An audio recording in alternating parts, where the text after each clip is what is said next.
Welcome back to the channel. This is Trendy Storm and you are watching What If Naruto Was Sent to Another Galaxy by Nagato. If you enjoy this video, please like, share and subscribe to this channel. Now wasting no more time, let's start the story. Nagato's eyes, ears, and nose were all bleeding as he saw his last blow encircle the nine-tailed fox with the earth itself. Crimson fluid trickled down his face. Chibaku Tensai, he coughed up blood again. Fox, you're in my custody. He prayed that he wouldn't have to do anything more from his position inside the tree. He simply lacked the strength. That final attack was all of his energy. Kami, please let's call it a day. Nagato, you don't have to go so far. This is the nine tails we are talking about, Konanai. Suddenly, as the head of a gigantic beast emerged, the big moon he had made began to break. He coughed, causing red pools to fall to his chest. No, no, no, no, no, he exclaimed. This can't be. What power, how unfair. Conan yelled, Nagato, send up the moon you've made. If the beast lands on the earth, I am not sure if anyone or anything will survive. She approached her friend and took his beaten arms from the machine. He is so weak that he will die if he continues. Nagato looked up at the enormous roaring creature with spiraled eyes, then closed his own eyes after glancing into his friend's worried ones. With his remaining strength, he directed all of his energy into the force of gravity, which launched the yelling eight-tailed beast into the air. Conan, I am so sorry. This is the end for me.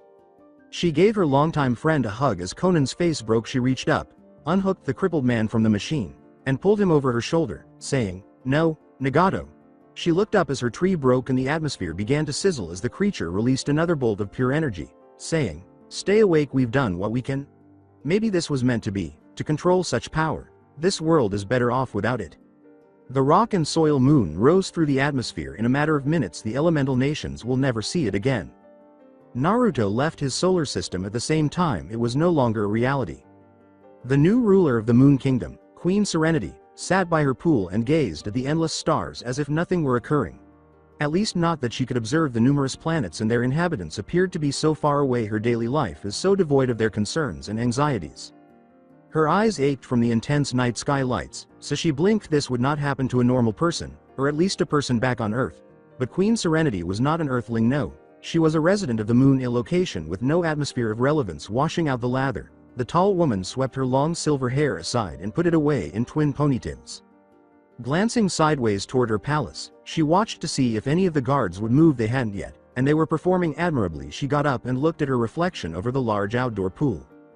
Her age was not decreasing. She used to be so lively, so assertive, so erratic, but now she simply wasn't certain. She hadn't felt like a teenager in a long time, and in fact, she hadn't been one for more than a decade. She could confidently state that her younger years were far behind her as she approached her 30th birthday. Lost in time's sand, small grains that will never be found again. Observing her reflection in the pool, she twirled her silver hair one final time. Yes, she still had no doubts about her beauty. The youth, however, had abandoned her. Her face used to be small, her waist was thin, and her features were so delicate.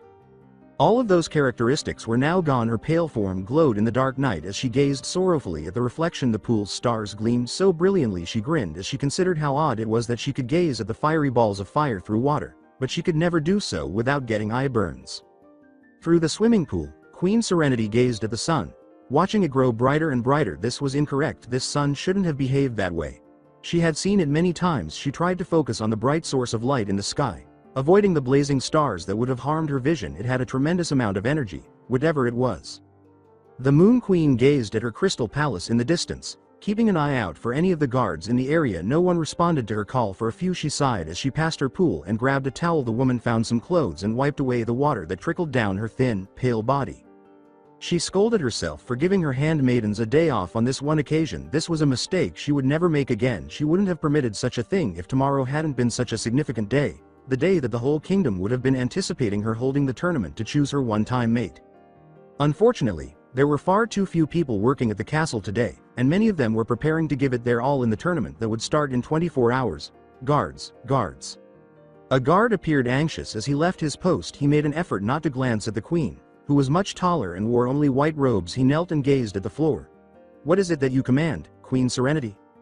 The Moon Queen frowned but initially remained silent. She had no idea what she desired. She was only aware that one of the suns in the night sky was not functioning properly. Before speaking, she shut her mouth and said, It's nothing, you may return to your post. The guard gave her a questioning glance but followed orders. He appeared a little let down that he had nothing to do. If you need anything else, my queen, I will be here. The queen grinned but remained silent. The queen was still observing the luminous energy, but this time from her palace balcony regardless. It was getting closer. Was this a spacecraft of some sort? No, it's not possible. If that were the case, their scanners would have picked it up. Then what was it? A foe? A companion? An ally? She didn't want to take a chance and couldn't be certain. It was rapidly approaching her world, and she would be damned if it interfered with tomorrow's event. The queen had been looking forward to tomorrow for 20 years. She would finally have an heir to her throne after having a mate. The strongest male in the entire kingdom, tomorrow. The other planet kingdoms thought such a practice was barbarous. Jupiter was a little confused as to why they should carry on with such an ancient custom, and Mercury undoubtedly agreed. But the queen insisted. Even so, she insisted that the majority of her subjects dress in what looked like fairy-like fine-court attire. Few comprehended the rationale behind their kingdom's peculiar structure. Naturally, it appeared stunning and highly technologically advanced, but in actuality, it was poorly built to fend off invaders. The queen refused to be deterred from shaping her kingdom to resemble her ideal silver millennium, despite numerous attempts to inform her that a rebellion would surely bring down the kingdom. She turned away from the balcony and went down the steps, saying, "Ah, it's almost here." As the enormous ball of energy approached the location that the astronomers had predicted it would land, the queen watched in wonder in case something dangerous happened. She had her guards with her. Whatever was approaching their house, the astronomers said, it wasn't a spacecraft. What it was, they did not know. As it drew closer, the queen and her guards stood in awe, holding their breath until the figure struck. When the massive ball of energy spread across the ground, many of the guards tried to keep the queen away from the debris, and still others blocked her path. Unfortunately, their queen was determined to discover what was inside that ball of energy, so that wouldn't work. She crossed the guards to see what was supposed to emerge from the ground, but she couldn't find anything moving. Inquisitive, she and a guard passed the shattered pieces of earth and attempted to determine what had caused the destruction. Was there anything even vaguely human about it? Although they were few, a few races on the other planets had the ability to make the impact, but it was a different story if they were from the Dark Kingdom. Asking, "What is that? Is that a boy?" Indeed, a boy's figure stood before the towering queen, an extremely nude boy. One of the guards removed a cape and covered the individual with it. "He appears injured." The queen shook her head at that idea and turned back to face the guard who had given up a piece of his uniform to restore the boy's honor. "What do you make of this?" The guard's expression suggested that he was unsure of how to respond, so she turned back to the boy with a little more curiosity. He was neither short nor tall. He didn't appear well or particularly hurt. His hair wasn't dull, but it wasn't quite blonde either. He appeared to be an ordinary person overall. Therefore, it was unlikely that he belonged to the Moon Kingdom. Maybe an Earthling? She gave the men instructions to return him to the medical tent so that he could be examined because he might be an enemy. She didn't want to take him back to the palace hospital after he had gone through the army medics. They were free to do whatever they wanted with him. The boy had nothing out of the ordinary, according to the doctors, apart from the fact that his rate of healing was extremely strange. His circulatory system was mostly fried, and he had 12 broken bones. They weren't totally sure how someone could have destroyed so many internal body parts. His entire nervous system seemed to have been set on fire. His brain activity appeared normal, which was odd because he had lost a significant portion of his frontal lobes, but they were growing back at a peculiar rate. The doctors didn't think that made much sense, but it didn't seem that far-fetched because the Moon Kingdom had people with comparable skills. They were concerned because the boy's healing factors appeared to originate internally rather than externally. This implied that the boy might have been a Dark Kingdom member and an alien from their solar system. Naturally, they were unwilling to publicly state that without evidence, but the indications were clear. They had to keep him sedated and bandage him as best they could. A tall, black-haired woman said, "Queen Serenity, what interests you?" The tall woman frowned and said, "He seems like just a boy. You have a big day tomorrow." "Perhaps, Mars," the queen said, disregarding her longtime rival and friend's anxious voice. "But it is not every day that someone this interesting just happens to come into our lives. Would it not be prudent to see what comes out of this?" Her friend gave her a headshake. "I fear nothing good will." She still hadn't mentally prepared herself for the tournament that would determine her mate, which was just half a day away. Her mind kept returning to that weird traveler from beyond the stars. Many of her servants questioned whether she was ill because she didn't follow the court decisions as closely as she usually did. "I am fine, it's just, I am a bit off, that is all," she had responded. "I'll be well when the event is over." She hoped. Anyway, one of the guards said, "He's awake, my queen, would you like to see him?" The queen gave the man a contemplative glance. "Yes." She was shocked to see how happy the boy was when they got to the room where the army kept him. Shackled on his bed, the boy spoke in an unfamiliar language that she couldn't understand, but he still smiled at her. "How are you feeling today?" she inquired, attempting to express her meaning through sign language and tone. The boy with the blonde hair scratched his head and blinked. The queen frowned. "This will be challenging. As she performed another sign language rotation, she asked, "Are you well?" But the boy gave her a look that suggested she was a fool. The queen frowned and shook her head. "I see. You don't know a word I am saying, is that correct?" With an odd, carefree smile on his face, the boy nodded his head as if he had understood this part. Slowly, she said, "Very well, then I guess we can begin with my name." She gestured to herself. "I am Queen Serenity."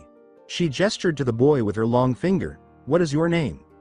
After glancing at her finger, the boy grinned and spoke, "Uzumaki Naruto."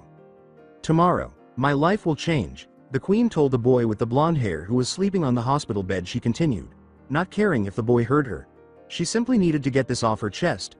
"I'll have conceived an heir before the day is done. I don't have a choice, no matter what the others say." She let out a sigh. "It's tradition. We need the rules of the past to govern the present. It's these kinds of rules that hold legitimacy. It's these archaic rituals that keep our civilization so stable. If it has not failed us now, why change it?" She was indifferent to the boy's snort. "I know you can't understand a word I say, but thank you for listening." She grinned. She laughed and said, "Sadly, not many men listened. Thought if you were awake I'd imagine you might talk until I am positively disturbed." The boy with the blonde hair shivered a little at some nightmare and yawned, taking the blanket. The queen draped it over his body. The boy abruptly woke up as she was doing this and took her hand with the intention of twisting it quick, quick, quick.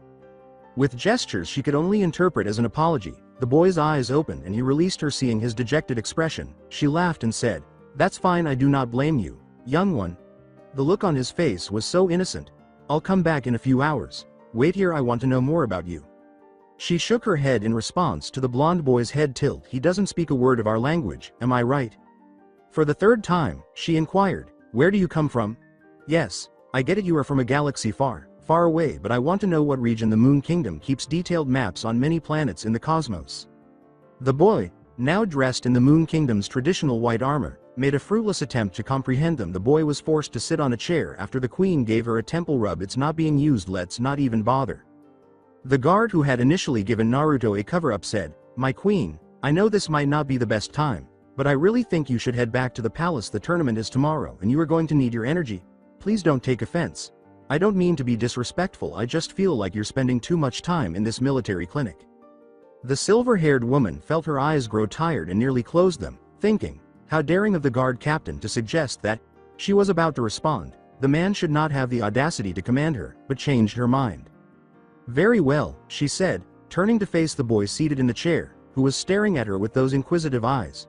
"Mr. Uzumaki, I'll be back here before the tournament." After turning around, she departed from the tent, leaving a bewildered boy who merely gazed at everything with mild fascination. She was so anxious that her hands were shaking, saying, "This is it, the day I've been waiting for my entire life. Have I not been waiting for this day? I've been a maiden for 30 years. Shouldn't I be happy?" she said, placing both hands on her face. "But, I am so afraid," she was not pleased. She shivered, and the boy sitting next to her covered her soft hands with his big ones, and she stared at him expectantly. "He doesn't say a word of moon, but he might understand." Intent smile, "Serenity, don't upset him." She did. It wasn't real. With a frown, the boy brushed a lock of hair out of her face. She scowled and asked, "What am I doing here? Am I this weak? Do I fear my new mate this much? I won't need to see the father again, so why am I so afraid? It's only one time, one night." The boy, whose face was inches from hers, stood before her and tried so hard to calm her that he said things that nearly made her laugh, like, "I am okay, do not worry about me." When she felt his hand reach out and touch hers, she got up and left the tent. Once more the queen looked at his hand, which was so dark, so sunburned, and so calloused, and then she looked at her own. It was obvious that the boy in front of her was a commoner of some sort, but she was royalty, and she didn't back down despite the striking contrast. With a slight tilt of her head, she asked, "Want to watch the tournament?" "Are you certain this is a good idea, my queen? Letting the boy in?" asked the guard captain. "His past and the potential risks associated with his extraordinary behavior are unknown to us." "Let him fight," said the queen, dismissing the man's concern. He appeared excited during this time. Is it really possible to deny his expression? When he saw the swords, his eyes almost exploded out of his sockets, she said. She laughed. She was surprised by the boy because she had thought he was just another outer galactic traveler from a far-off planet. Possibly a navigator or someone on the run. But a warrior, or Senshi as they call them here, was different.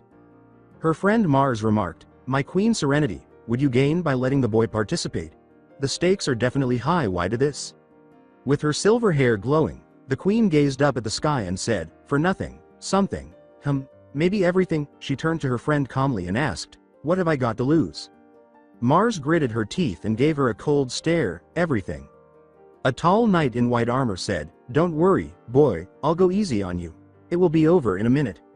Queen Serenity wondered why the boy didn't at least have a weapon with him, but then figured that the boy was only here to get a bit of attention, or fresh air. "I thought he might be amusing. But well, Uzumaki Naruto didn't seem to understand what this meant, as he simply smiled at the giant man holding a sword and looked around the arena. "He is going to die," replied Senshi Mars. "You should pull him out right now. This is such a farce." The boy was avoiding the man's sword and looking around him, paying little attention to the battle but paying close attention to his surroundings. While the man behind him was growing irritated and was putting energy into his blade, the queen scowled but did not respond. With a humorous tone, the queen remarked, "He seems to have some battle experience. Perhaps he was a fighter in whatever galaxy he came from." Marsh snorted but continued to watch the odd boy fight, ducked, jumped, sidestepped anything that came his way, and didn't even bother to hit back the knight, simply leaping out of the way and grinning at the throng no matter what the other man did. Was he informed that this was a fight?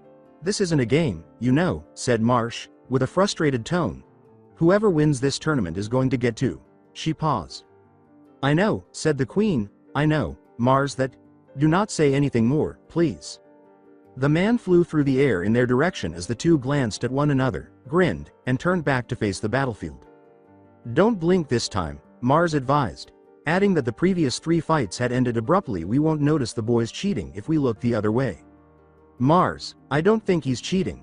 The queen sighed. "I believe that this is who he is. He simply seems to have reflexes much quicker than we do."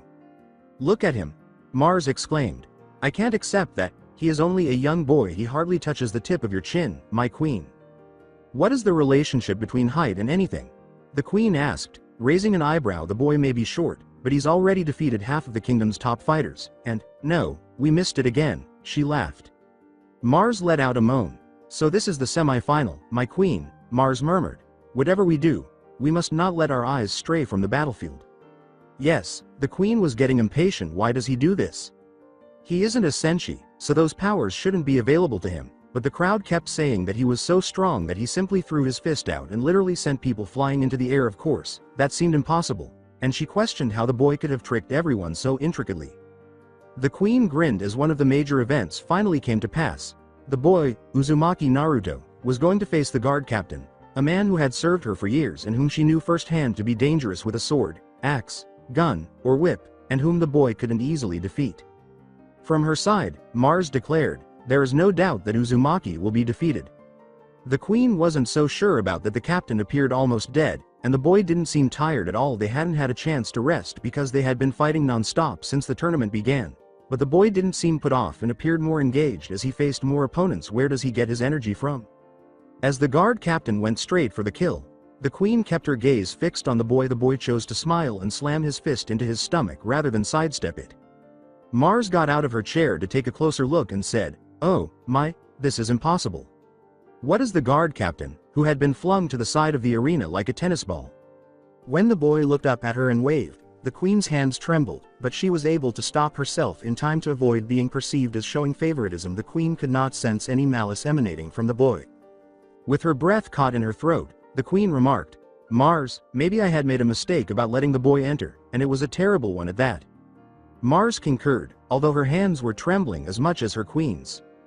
Prince Espion of the Earth grinned and said, "You are powerful, but you will be struck by my blade." The little blonde boy simply laughed and bounced around when the Dark Prince drew a long sword from his sheath and aimed it at Uzumaki Naruto. The prince grew irate and yelled at the boy to stop, but the boy ignored him and turned to face the crowd, to which Uzumaki Naruto returned the waves. The prince snarled but did not move until his opponent was facing him. "I'll teach you to ignore me." Just as the boy appeared to have dropped his guard, the prince charged, but it was a ruse. Instead of striking flesh, the prince felt his sword pierce the air, and when he looked down, he saw the boy's fist emerge from under him and land on the base of his chin. He shook his head to clear the injury and charged at the boy again. After feeling lightheaded from the impact and seeing 2 Narutos in front of him, he wondered if this was an illusion, but realized it was because he was just seeing double because of the impact. While a group of guards rescued the prince, the boy laughed and kicked him in the back of the head, sending him flying 20 meters away into a throng of peasants who mercilessly stole his equipment in broad daylight. Uzumaki! Uzumaki! Uzumaki! The crowd was going crazy for the winner, and they didn't care that he didn't represent any of the Moon Alliance's planets. All they cared about was his victory over the Prince of Earth. How had he done it? How could a mere mortal defeat the heir to a throne? The Queen shuddered as the sounds reached her ears. Queen Serenity, Mars stated solemnly, this is not necessary for you to do. There are alternative methods. What I mean to say is that just because your mother, grandmother, and great-mother did it this way, it doesn't mean that. But this is how it should be, the Queen said. I know, Mars, and she got to her feet with a solemn expression. Have I demonstrated to everyone in the kingdom that I have selected the strongest?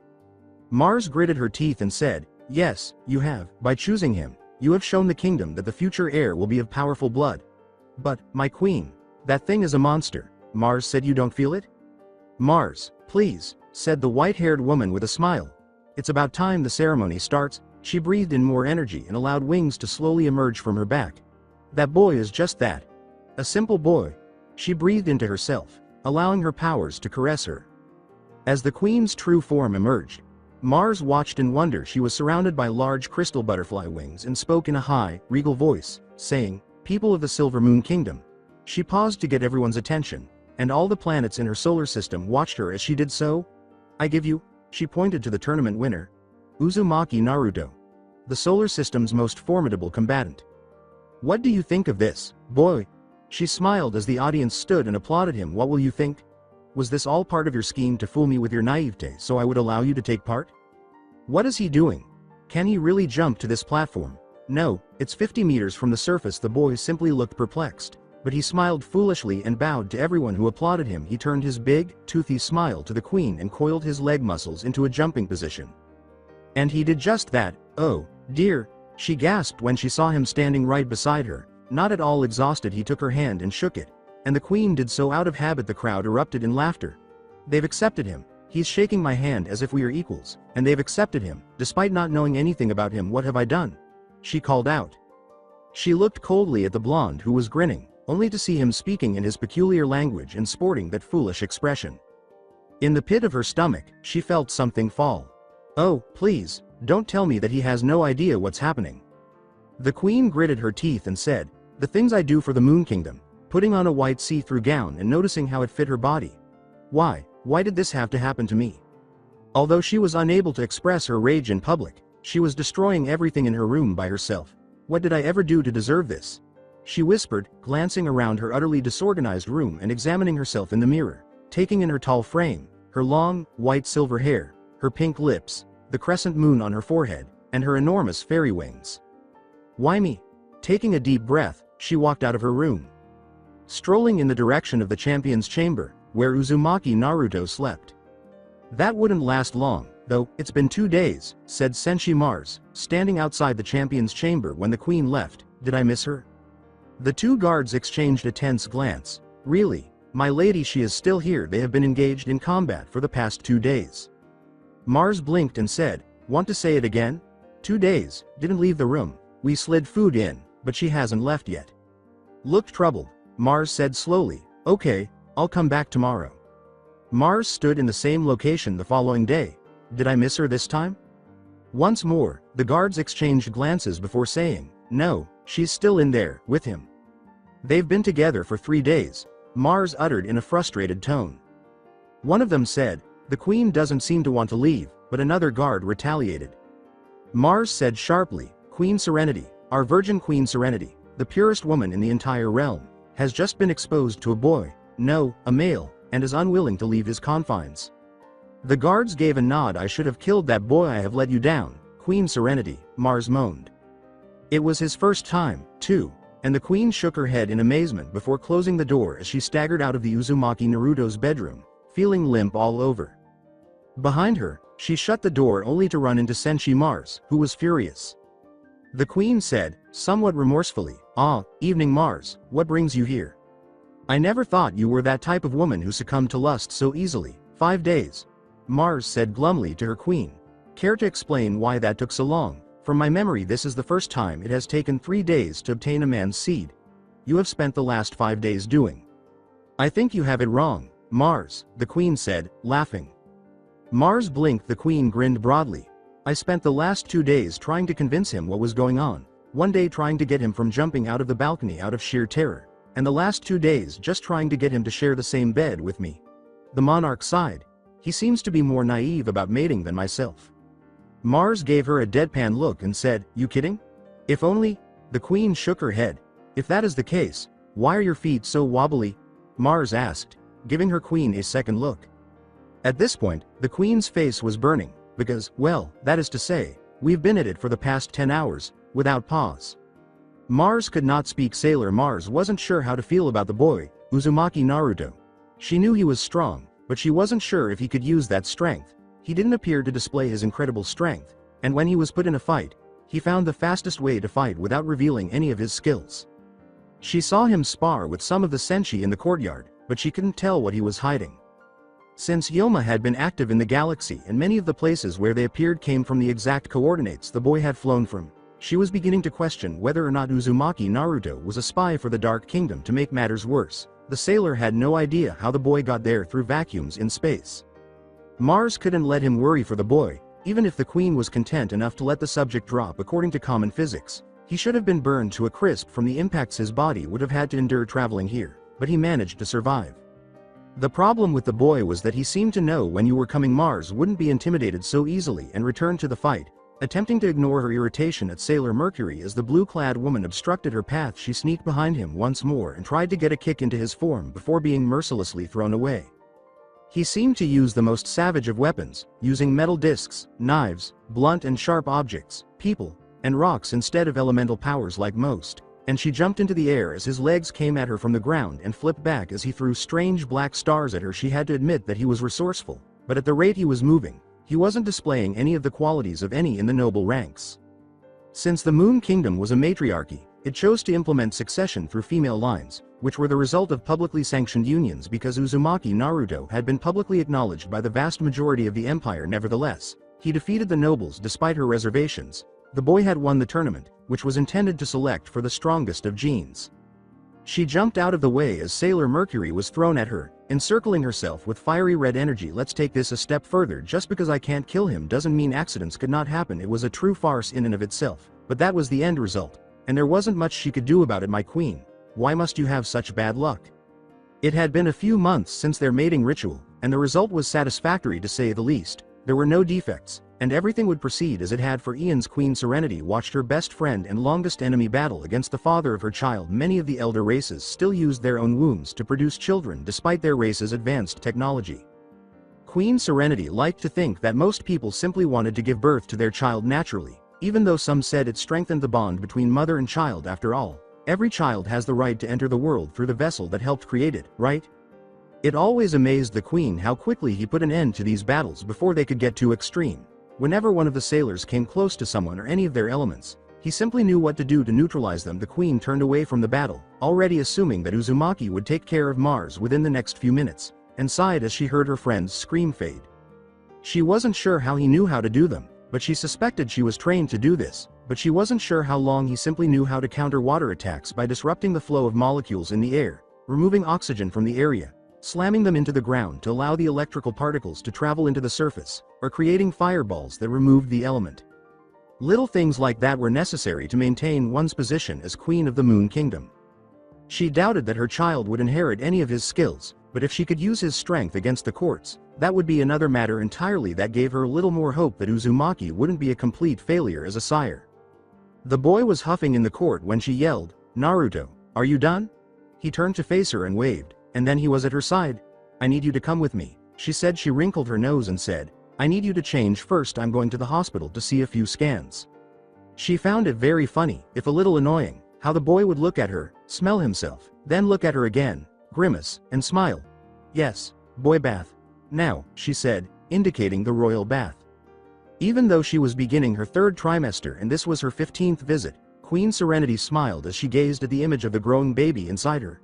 "Do you see her, Naruto?" she asked. She looked at him, perplexed by his look, and said, "Well, what do you think? That's your child." Naruto glanced at her and then at the moving baby on the screen, looking anxious and scared. The queen attempted to hold his hand but, catching herself in her foolishness, drew it back, Unable to allow her laughter at him to become affection after the baby was born, he would depart, she would have a new heir, and he would go back to his origins. She turned to Sailor Mercury, who was performing the scans, for assistance, but the blue-haired Senshi wasn't sure either. She's perfectly healthy, isn't she? Still, he looks worried, and why is he examining the child like that?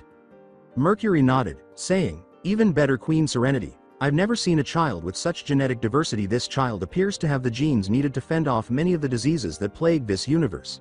Whereas normally we would have to implant stem cells into the womb to immunize the babies to diseases or artificially send vectors with RNA and DNA segments to give the developing fetus the tolerance. The Queen appeared taken aback. How is that possible? Mercury gave a headshake. She turned to face the father, who was huddled over the screen, and said, I don't know, but I am starting to think Mr. Uzumaki Naruto might. Naruto hesitated as he gazed at the moving fetus on the screen. Please, oh, Kami. Please don't let her have any problems. His azure eyes meticulously followed the infant, taking in every detail about her. His mind was processing a different story, but his heart told him that the girl was fine. What if the infant had ears like foxes, claws, tail? Could it not be human? Oh, what if? Every possible outcome seemed more terrifying than the last, and there were a lot of them. This was a situation he had never encountered before, and he was eager to leave it as quickly as possible. I can't just abandon her, though he gazed at the infant, cradled in its womb, and said, she's mine. That was the issue the boy was thinking about. He had a child of his own. The problem was not whether they were willing. As a result, he would have a daughter in a few months, and once she was born, he would never see her again. He would also not see the mother, which was unfortunate. He was growing accustomed to the palace. After living there for a few months, everything was getting back to normal. The servants, the food, the people, and even some of the nobles. Only a few months ago, everything seemed so novel, thrilling, and occasionally even terrifying. But at last he was able to grasp reality. He was unsure of his location. He was unaware of Konoha's location. He knew that he owed the people who helped him start a new life here money, but he wasn't sure if there was any way he could go back. One way or another, he would repay them. The least he could do was that. He should have known what he was getting into when the Queen came into his room all those months ago, but he didn't. Fertility ceremony was blaring from every corner in order to bed the Queen who would give birth to the new ruler. They even had a token tournament. He failed to notice all the warning signs, and to make matters worse, he had edited numerous stories written by his teacher that frequently featured these kinds of situations. I'm a fool. He gritted his teeth, closed his eyes, and took in and exhaled. When he opened his eyes once more, the Queen's perplexed face was before him. He wasn't sure how he would respond when she asked him if he was okay. That presented another issue. He was still not fluent in their language half the time. He found their customs awkward, and the other half, he didn't understand what they were trying to tell him. These individuals spent all of their time at parties and wore the priciest silk clothing they ever employed. He glanced at Sailor Mercury, who gave him a disapproving look in return, except for this one. Although Naruto was not a bigot, he had to acknowledge that there were a lot of really strange people in the Moon Kingdom. Although they seemed to lack a strong will to live, they were decent people. He couldn't deny that they were beautiful, and the Queen was the epitome of beauty, but they felt so lifeless. A delusion. Everything about this place is so ideal. He let out a sigh before pretending to smile as he turned to face the Queen. Nothing more than a simple illusion, easily broken. Naruto approached the Queen and grasped her hand. She pushed it away, but he held on. I am considered simple by her. He didn't like that aspect of the Queen either. She considers me to be a barbarian at best. He gave a snort. Nothing fresh. He was never taken seriously, even though his ideals mirrored many of the lessons taught by the first, second, third, and fourth leaders of their village. He didn't say the right things at the right times, spoke like a buffoon, and his idealism made him appear even more foolish to the majority of Konoha. I still have to be the clown, though. He knelt next to the Queen, who put his ears to her belly and appeared shocked. Will you listen to me if I speak to you? Naruto sighed as the Queen buried her hands in his hair. She's giving me a dog-like pat. She considers me to be merely a pet. With a grimace of disgust, he forced himself to suppress his urge to growl. I don't think a dog could defeat the people I battled in my former world. The Queen gave Naruto a suspicious look and said, you don't look well, Naruto. Maybe you should go. You are being a bit forward, are you not? Oh, and when I was in your bed, my lady, I wasn't being forward. With a fake smile, the boy got up and bowed to her. What I would say to you, Crystal Queen, if I could communicate with you in your language. He collected his body's energy and directed it toward his coils. He discovered them dead after inhaling the environment's sage chakra. He was disappointed to see that all of the local wildlife was man-made, and he was even more disappointed that nobody seemed to give a damn. This location was both a utopia and a real-life example of a perfect hell. After leaving the room, he teleported outside and entered the Silver Crystal Palace's utopian walkways. The civilization ruled over millions of planets, which he could see when he looked at the sky. It resembles a fantasy, having the ability to govern so many planets, each of which is home to millions of people. He landed on the palace balcony after leaping over several pillars. Can I see my planet from here, I wonder? I don't think you can. Jumping. Naruto glanced over his shoulder. He never got caught off guard, and when he did, it was bad news for those around him because they were mostly Biju hunters who were trying to catch him and take the beast out of his stomach. Don't be afraid of me, spoke the same voice. The owner of that voice emerged into the light of the 1,000 nights from the balcony's shadows. I am a friend.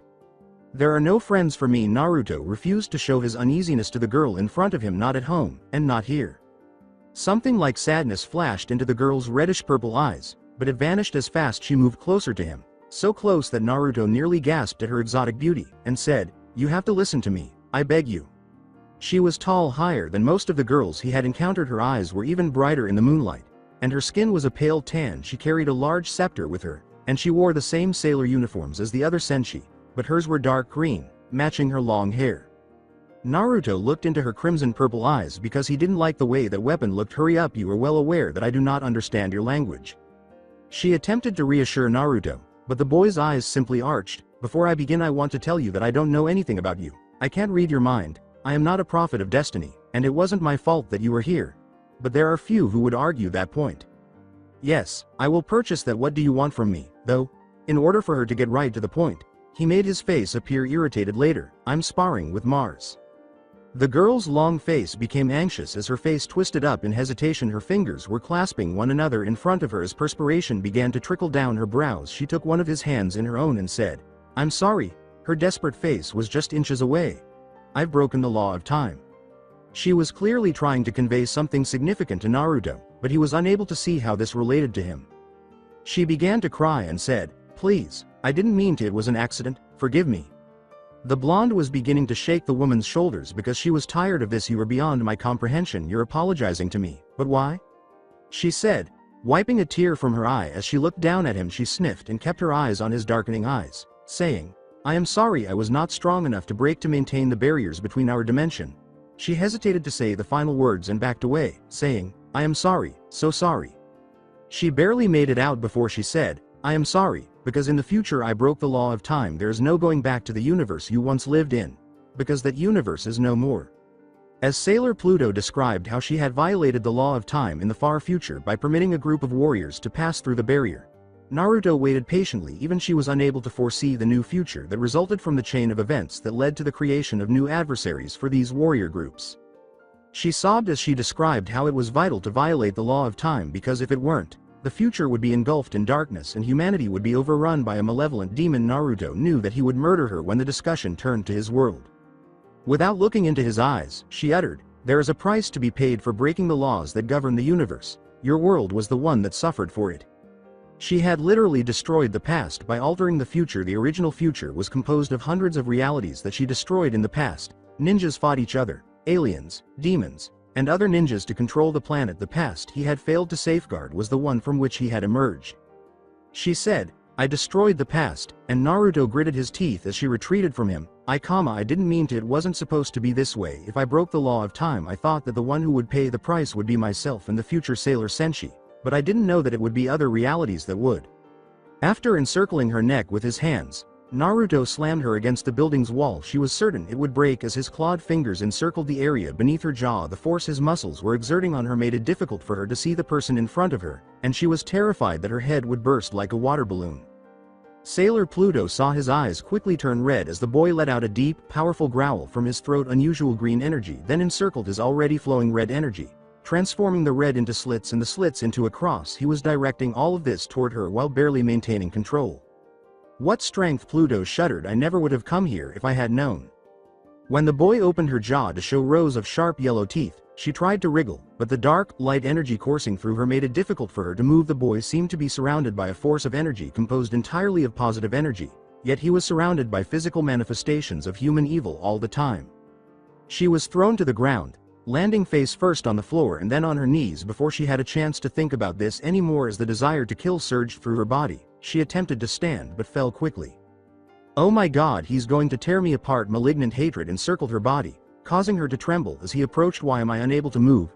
Setsuna, get moving, he's going to tear you to pieces, so get out of there." He stood above her, holding something, and she looked up, bowed on the floor. The blade was black as she closed her eyes and waited for him to hit her. Setsuna heard a distressed scream as something dropped in front of her. When she opened her eyes, she saw the boy standing in front of her, his hands slamming into the ground and his head lowered even further than hers.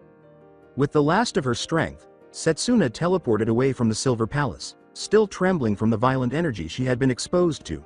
What have I done? Is that all there is to it? As he wandered aimlessly across the Silver Moon Palace's wall, Naruto uttered those words while laughing to see where he had come from. He looked around. All the people I've ever loved gone, simply because the future's dim-witted Senshi were unable to defeat their adversaries without tampering with time and space. Naruto had very little knowledge of quantum physics, but he was aware that altering the past would always have repercussions. He had learned all of these theories from storybooks, but practically every story he had ever read about them had the same meaning. Take action, no mess with time. These individuals did just that, and the people in his reality were the ones who had to pay the price. But why am I still here? Bitterly, he wondered. I got stuck in a moon after losing control of the nine-tailed fox. Pain lost control and threw me out of the atmosphere. He shook his head. I was meant to die because I caused him to lose control. His plans would not be realized with my life, so why am I the one who must endure my universe's devastation? When he reached the summit of the Silver Palace, he halted, sat down on the floor cross-legged, and gazed out over the city. One voice behind him said, "Beautiful, isn't it? It took a millennium to get it to look like this?"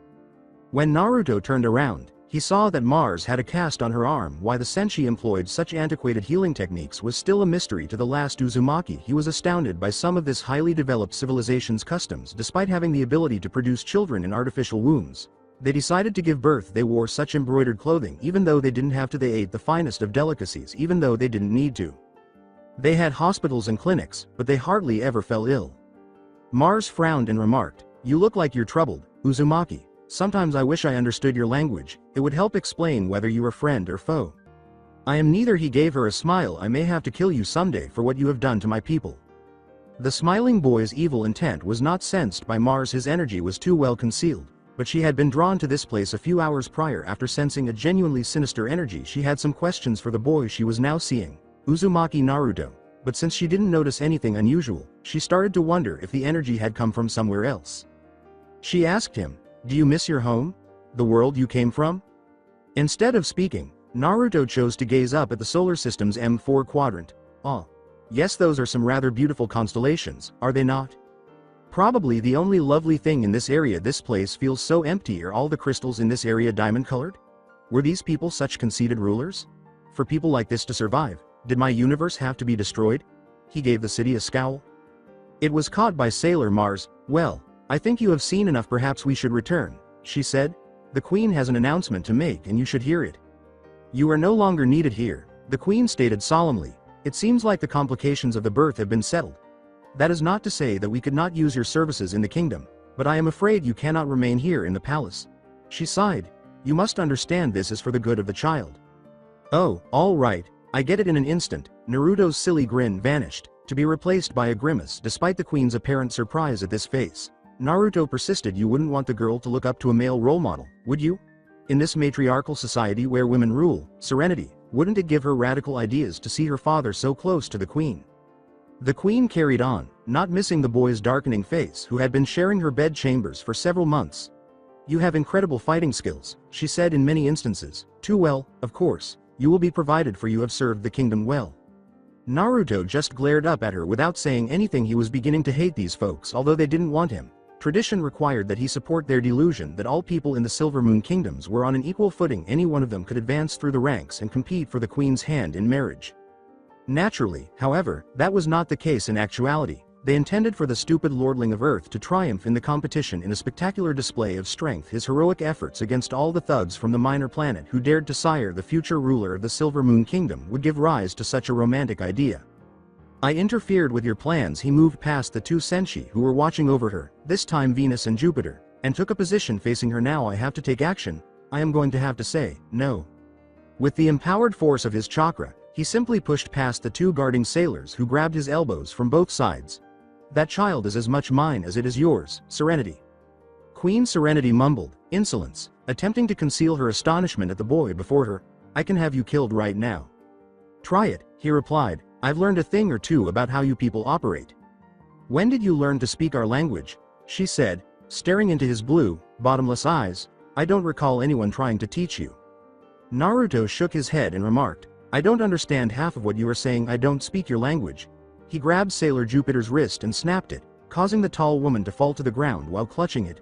I don't even know if you understand what I am saying. But I practiced my lines, and this is my ultimatum. The guards were gathered when he turned around. They lined up to attack him. Hundreds and hundreds of them. He frowned as he looked to his left and right to see the other sailor Senshi getting ready for combat. He ignored the power that the sailors were gaining and turned to Serenity. I wasn't trying to be harsh. I just want to stay here where my child is going to be born, he said. Is that wrong? Serenity averted her gaze. Naruto nodded and said, it's not how things are done here. If you want her, you're going to have to fight for her. Understood. He was suddenly behind Sailor Venus, who was attempting to approach him covertly. I'm sorry, V, but didn't you know this was going to happen? Sailor Venus was hurled against the wall 50 meters from her previous position. Before she could speak, a sizable crater developed along the crevices, and she fell to the silver floor like a doll. Oh no, that must be clever. Mars Imperial Flame Shooter. A fire-powered arrow struck the same spot where Naruto was standing, fearing that the flames would touch his expectant queen. The boy took the blow to the chest. Jupiter yelled, Mars, you idiot! Are you trying to kill the queen? Before letting her death glare back at Naruto, which sent a piercing message to her friend. What do you think would happen if he stepped out of the way? He's not the type. Mars scowled. She gathered fire around herself and said, I may not like him, but he's a male of the old world. As she watched the boy get ready for battle, she grinned and said, the chauvinistic pig probably believes the queen needs to be protected too.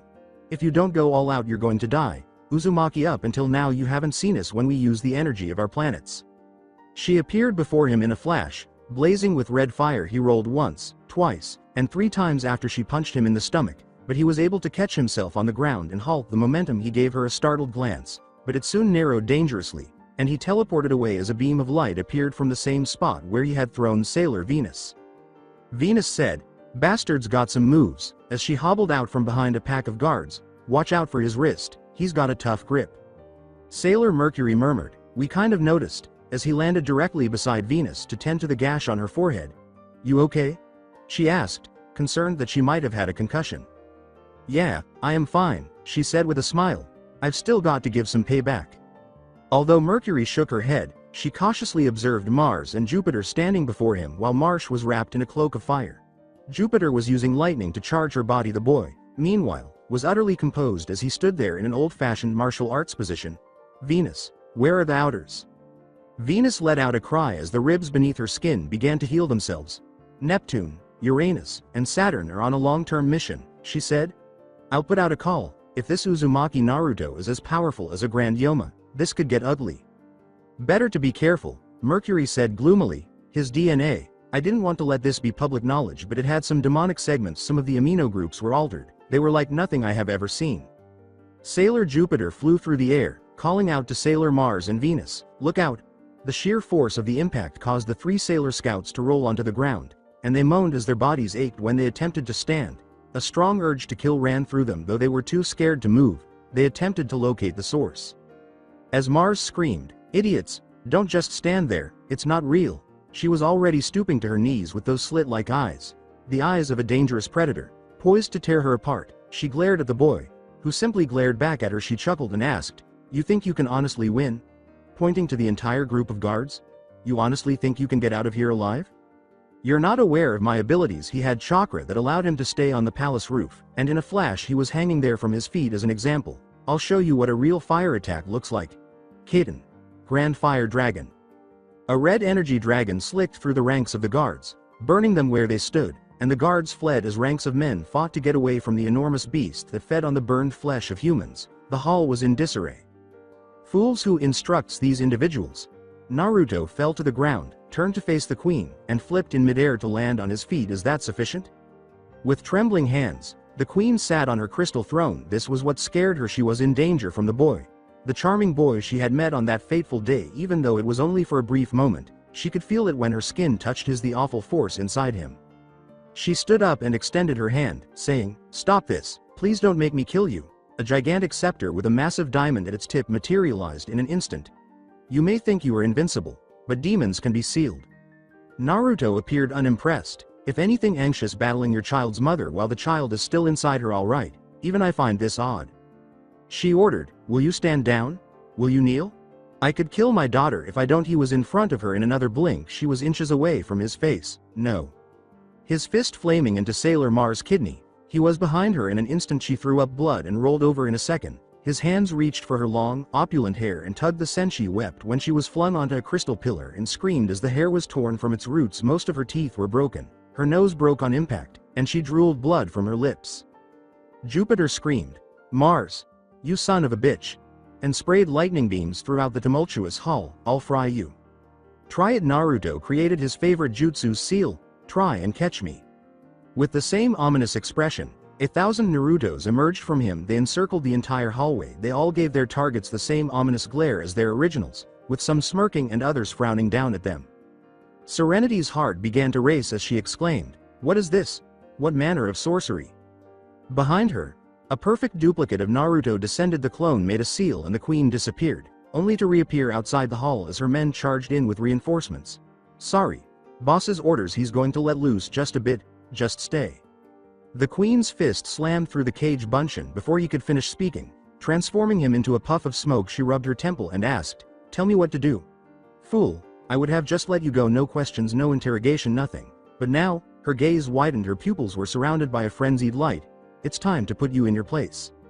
On the diamond floor, bodies were thrown, crushed, mauled, and shattered. Ants, they simply keep flooding in, just waiting to be smashed. The blue-haired woman turned back to face him before teleporting out of the hall after he let Sailor Mercury and her friends escape with his face resting on his hands. Naruto sat on the throne. "She is here, then."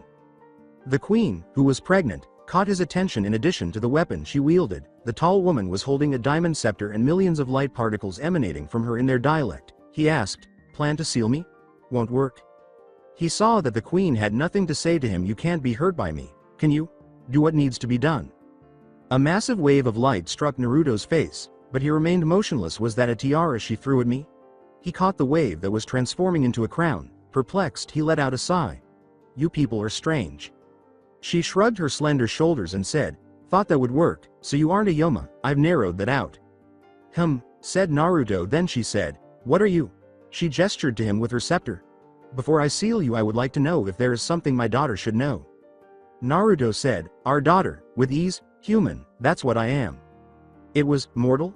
she said, "Impossible," saying, "Believe it?" As the throne's ceiling fell, he quickly moved out of the way. "Close one. You are a strange one. Anyone tell you that?" she inquired. Naruto remained silent. "Are you ready for the second round?" Naruto remained silent. "I'm not going to win. She will go into labor if you make one mistake." He gave a headshake. "Please stop this." "Why, child?" His ability to understand their language was deteriorating. "My child." The queen gave him a chilly look and said, "She's not yours. She's not a child. She's the queen in waiting." "Name?" he inquired. "Are you even going to name her?" "Serenity." "It's only a title, not a name. Serenity is the name given to all queens." "Enough talk," the queen said, launching another moon scepter beam of light. "Oh no, not right now. Moon crystal, not right now. Just a bit more time." She glared at the beast before her with her keen eyes. "A little bit more." "I was aware." Naruto noticed the indicators. He lowered himself from the ceiling and said, "I knew this would happen." The queen flinched and gripped her stomach. "I will kill you." How angry her eyes were. "Because of you." Naruto refused to back down. He knelt down to the queen's eye level and stood in front of her while she directed killing intent he would never have anticipated from such a good person. "Contractions," said he plainly. She took hold of his arm, gave him a fierce look, and growled. She growled and bit her tongue to contain the agony that threatened to burst out. "Get Sailor Mercury, or so help me I will seal you into the deepest depths of Hades," she said. Naruto shrugged and held the woman in a bridal position without saying anything. "It makes me think of another elderly hag." He glanced at the swollen belly and said, "Hold on to me. Mine. I will not allow anyone to hurt you." His neck was encircled by the queen's arms, saying in elemental dialect, "We have a saying back in our world," he said. "Don't trust a sheep." He breathed out. "Underneath the soft cuddly wool is a beast waiting to sink its teeth into you." The queen understood everything he said, even though they didn't speak the same language. "A father who is a wolf." Another wave of pain swept through her, and she gritted her teeth. "How long will it take you to snare me with your claws?" "This meal, it's awful," a girl with blonde hair whispered. She looked at the person who was serving her the food. Her eyes bright blue, her breathing accelerated, her cheeks flushed, and those same eyes grew enraged. She slammed her hand across the dish, causing it to shatter against the dining room wall, and said, I specifically asked for red-tailed four-winged herons, not red-tailed two-winged herons. Are you trying to get me mad, Ruto?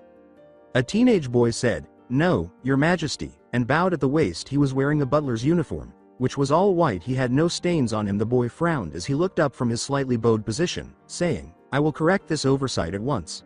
Although, I must say that the dish you just threw away is much better for your health. The haughty girl frowned after asking, Did I ask your opinion on healthy dishes? She carefully examined him from head to toe. You look different today. Ruto, did mother make another modification to your uniform? The boy in his teens shook his head. No, I don't believe she did. As the boy smoothed his dazzling blonde hair, the girl observed when a fringed blonde spike stuck out of his mop of gelled back hair. She sighed, thinking of how ridiculous he looked. It was just so unsightly at the noble court. Her servant and, consequently, her were ridiculed by all of her friends. She felt embarrassed by Ruto. She turned her head away from him and remarked, I don't understand why mother insists on always keeping you with me. Catching me before I can do anything interesting is all you do. You can hardly take care of yourself, Ruto. Ruto grinned. Maybe that's why, Princess Serenity. He approached her and took a couple of the empty dishes. They were piled high and high. He laughed when he said, I would be lost without you. The princess said, sounding almost bored, not funny. None of your jokes are ever funny. I find them dry. I try my best, sometimes I hit, most of the time you miss. The boy laughed. The boy's carefree demeanor made the princess snarl. Ruto had always been by her side, taking care of her, ever since she could remember. He was the most unassuming security dog she had ever encountered, and he never permitted her to engage in any risky behavior. She wanted to ride a horse when she was 5 years old. All of the horses in the stable mysteriously disappeared the following day. She wanted to try swimming in the ocean when she turned 10. The moon's waters were frozen solid the following day. She wanted to dance with the boys at her mother's balls when she was 12 years old. The boy she was supposed to dance with broke both his legs and hip after falling down the stairs, and he spent a year in the hospital before she had her first chance. She began to believe that all of this was Ruto's fault. All she needed was proof. She asked casually, Ruto, how many years would it be now that you've been my butler? He said, 14 years, princess, while continuing to grin at her scowling expression, and I don't regret a single day of it. He paused, his smile growing even wider, before continuing, 14 years, 30 days, 16 hours, 4 minutes, and 63 seconds. Her teeth clicked. I feel sorry for any of your children, you cowardly man. She tried to think of something kind to say, but ultimately settled for the fact that you will be raising them until they are old maids. Yes, you do have one good quality about you that sets you apart from most other servants. You're always there like a flea. You are hard to get rid of. I am glad that you put my persons in such high esteem, Ruto replied. The boy turned around and ran his big tanned hands through his hair. We have riding lessons today. Do not be late. Coldly, I won't, she said. Who do you think I am? I am no longer a servant or a child. Don't be so formal when you speak to me. Ruto said, I am just reminding you, my lady, and shrugged. To be honest, I'm shocked that your poor attendance hasn't at least earned you a detention in the Moon Imperial Academy. Your mother would be very upset if someone found out about your tardiness. Talking to me as though we were friends once more. My attendance is my business. I would advise you to avoid discussing this subject. Ruto's gaze grew stony. Princess, do not assume that I am just your ordinary servant. Her smirk said, but you are simply that. She folded her hands across her chest and said, You've raised me, waited on me hand and foot since I was a baby, and protected me from my enemies. I am gratefully, but there comes a time in a princess's life that a girl will have to let go of their caretaker. She briefly thought she sensed something violent coming from Ruto, but she soon realized it was only a fantasy. Ruto is sweet and straightforward. An odd man who never ages maintains a boy's appearance. What's dangerous about him? He uttered, I understand, princess. With fatigue he looked away from her. With his blue eyes he turned away from her and said, I just hope that if you ever need any help, you wouldn't hesitate to contact me. I've always thought of you as more than just a charge. Sympathy, sneered she. She turned her head away from him and said, You've had 14 years to earn my favor and all you've ever done is ruin my fun. I'll be happy to let you go. Can I ask you a question? Naruto asked, not looking away from what he was seeing. Watching the Moon Princess ride her mares was his main goal. The voice became quiet and asked, Why have you stuck around so long? It's been 14 years and your daughter doesn't even like you. I have my reasons, but she's terrible. She's not terrible, Pluto. It's just that her mother's influence is too great, he stated. I don't know how to make her see that there are other ways to live, ways that don't require looking down on everyone and everything. Not even the queen is this bad. Pluto grinned and said, I could never imagine you praising Queen Serenity. Perhaps you have learned to see the better parts of her. She isn't as bad as you make her out to be. You know, if you took the time to talk to her, you would see that. Shaking his head, Naruto declared, I've had enough of this kingdom. It's dead. Pluto, everything here is made of porcelain and glass. Why I haven't broken everything, I don't know. He stopped. He looked over at her. Maybe that is my destiny? To destroy the Silver Moon Kingdom and start over? Pluto grew gloomy sitting next to him. She said, not funny, Uzumaki. But I can understand your frustration. She does appear to getting more difficult to handle. Children are like that when they get to that age, so it is only understandable. According to Naruto, I don't care. I can't stand living like this, he stated icily. I don't care if I have to spend the rest of my life taking care of the girl, but I can't just watch her turn into a clone of her mother. Pluto chuckled. Uzumaki, have you taken a look at the girl? Naruto blinked. That is a stupid question, Pluto. Pluto let out a sigh, pointing to the irate girl and shouting at her horse to run faster. She asked, how can she be a clone of her mother when she takes after you? Just look at her, don't you see it? Can't you see she's your daughter? Naruto said, don't let me hurt you, Pluto. Princess Serenity is spiteful, vain, arrogant, narcissistic, cruel, delusional, and, I hate to say, a complete idiot. Just like you, Naruto had to control himself as his eyes briefly turned red. He was unable to kill a Senshi in these parts. Pluto was also the closest thing he had to a friend. She would not stop coming to see him. Even though it nearly killed her, he didn't know how she was going to make things right, but she wanted to. They couldn't simply bring the elemental nations back to life. Naruto questioned suspiciously, why are you so interested in the girl? The boy rubbed his temple and said, there is something you aren't telling me. Then again, there is always something you aren't telling me. She turned her head away from him and remarked, it is best that I don't. I've made a terrible folly in the future. I don't want to make another mistake. Before Pluto could respond, he raised his hand to silence her. I still don't understand this whole notion of the future. How would the actions of the future affect the past? He asked, hear me out. If I change something in the past, I make a different future that makes sense now. If I were to change the future, how would it affect the past? Pluto scowled. I explained this to you when you were thinking about time. You were thinking in terms of Newtonian physics. You were thinking it goes one way, as if it is linear. That theory is wrong. Time is just a construct we use to describe the flow of events and can go more than one direction. It essentially does not exist. It also doesn't make things age. Molecules are what make things age. The half-life and decay of particles are what we are looking at. Naruto blinked. Sometimes I want to stab you. I don't know what any of that means, and what does this have to do with changing the future? Pluto gave a sigh. If the reaction of molecules are what we are looking at, then you have to realize reactions can flow both ways. Naruto said, which means time also flows both ways. With caution, please don't look at me like that. I am not a complete idiot, just an idiot, that's all. Pluto chuckled. Naruto gave her a strange look. As a result, her words, I can laugh too, I just don't. In Naruto's words, I like you better when you don't. So any changes you make in the future can come back to affect the past. I got it. You saved the future, and as a result the ripples came back to affect the past. Only it came back to affect more than just the past of the Moon Kingdom. It went further and stretched further, back to the barbarian age where ninjas fought other ninjas back in my world. Pluto remained silent. Naruto was surprised that she did. She placed her hand on his shoulder. After a brief pause, he pushed it out of his way. He got up and left her after she made another attempt. Naruto, I am sorry. Naruto paused, his eyes reddening as he turned back to her. His eyes shifted to slits and he said, do not use that name. Only my friends can call me that, and we aren't friends. You are using me for something. I don't know what it is, but I'll figure it out someday. Plut said, that's not true, and got to his feet. I know you don't think I am a friend, but I would like to think we are more than just acquaintances. He looked at the princess and turned his face away, asking, why are you so desperate to get on my good side? He rubbed the back of his head in exasperation and said, compared to the sailor Senshi, I am just a normal human being. Despite how I look, I am not part of the elder races like the queen. You don't see me with fairy wings or pointy ears. As she noted, I think pointed ears would be a good look.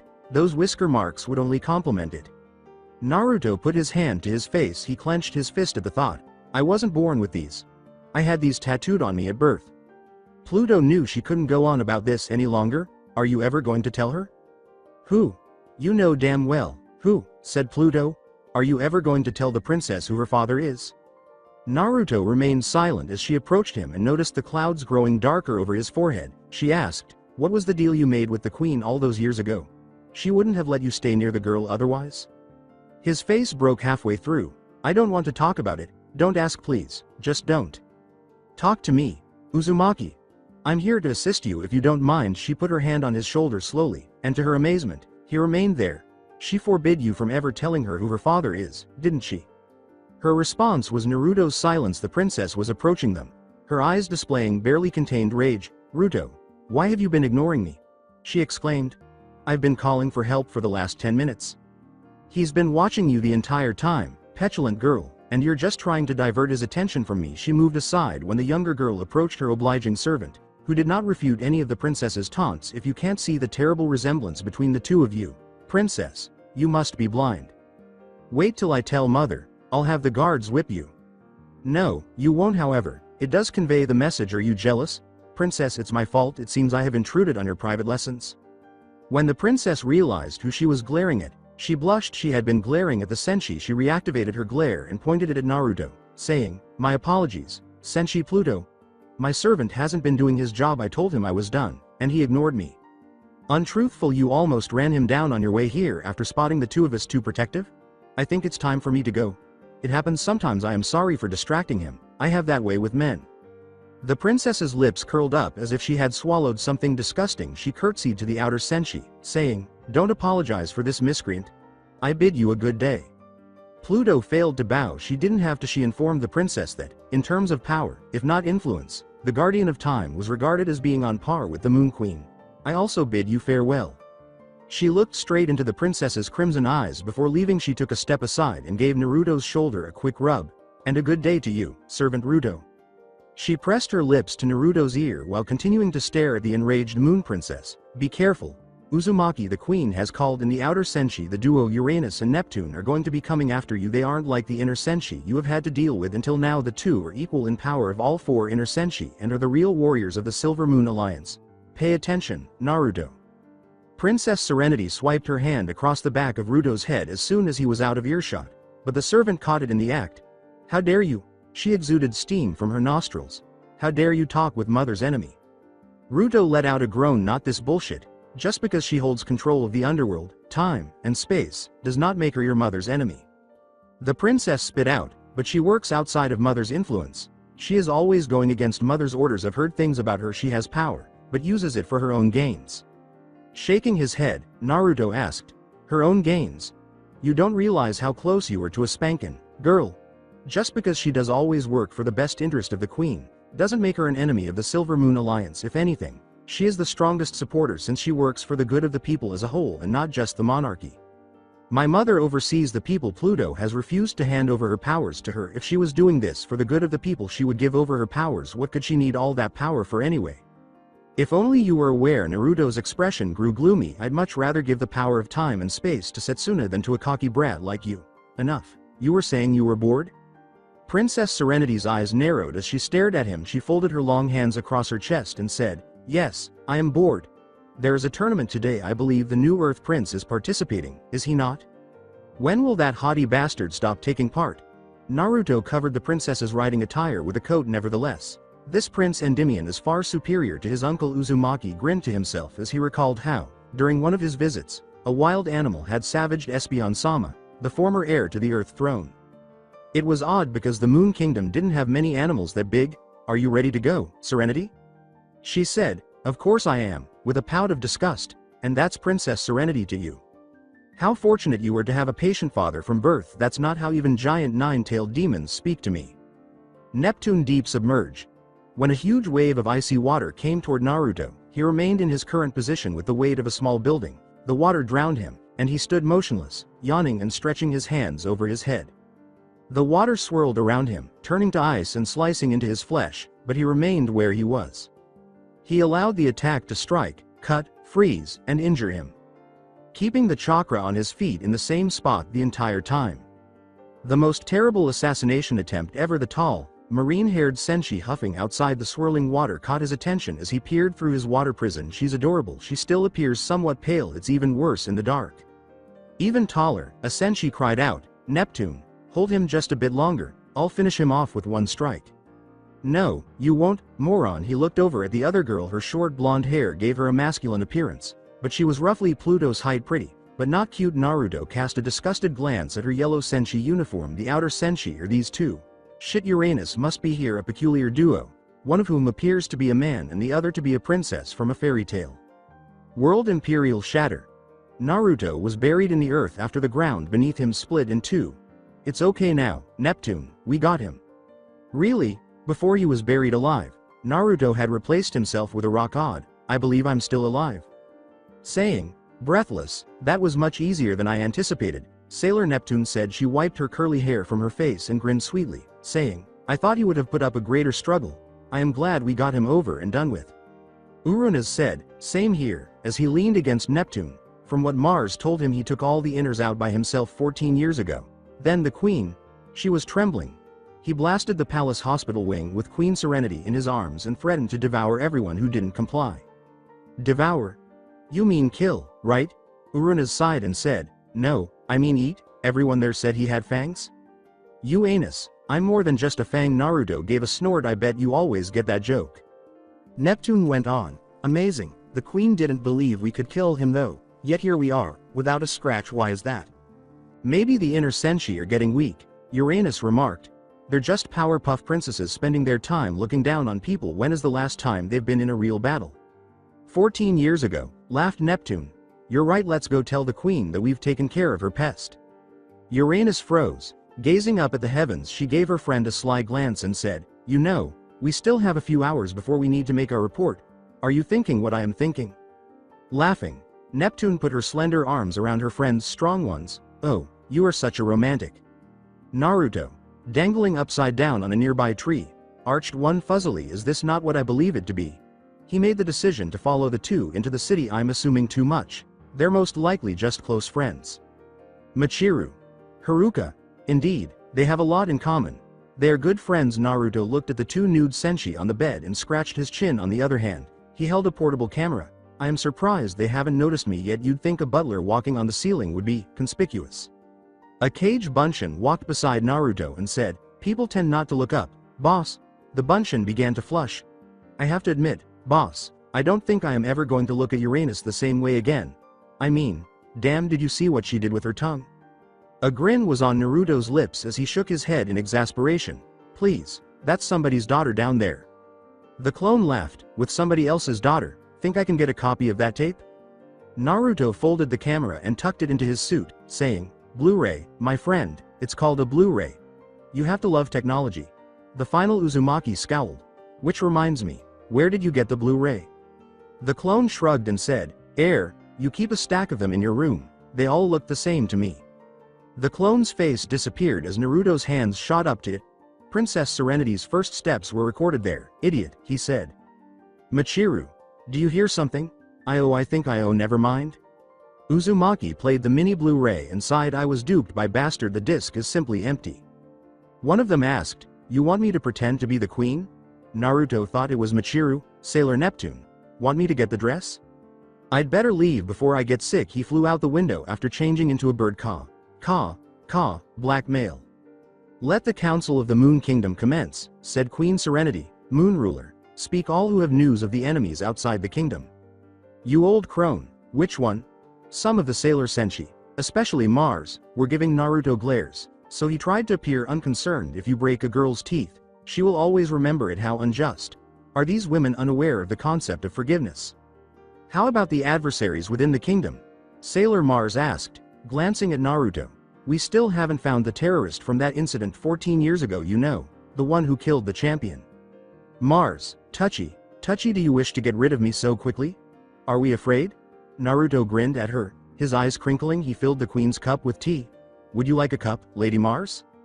The words made Mars growl, and she spat in her cup. She smirked and spilled her partially filled cup onto the ground, saying, you make rotten tea.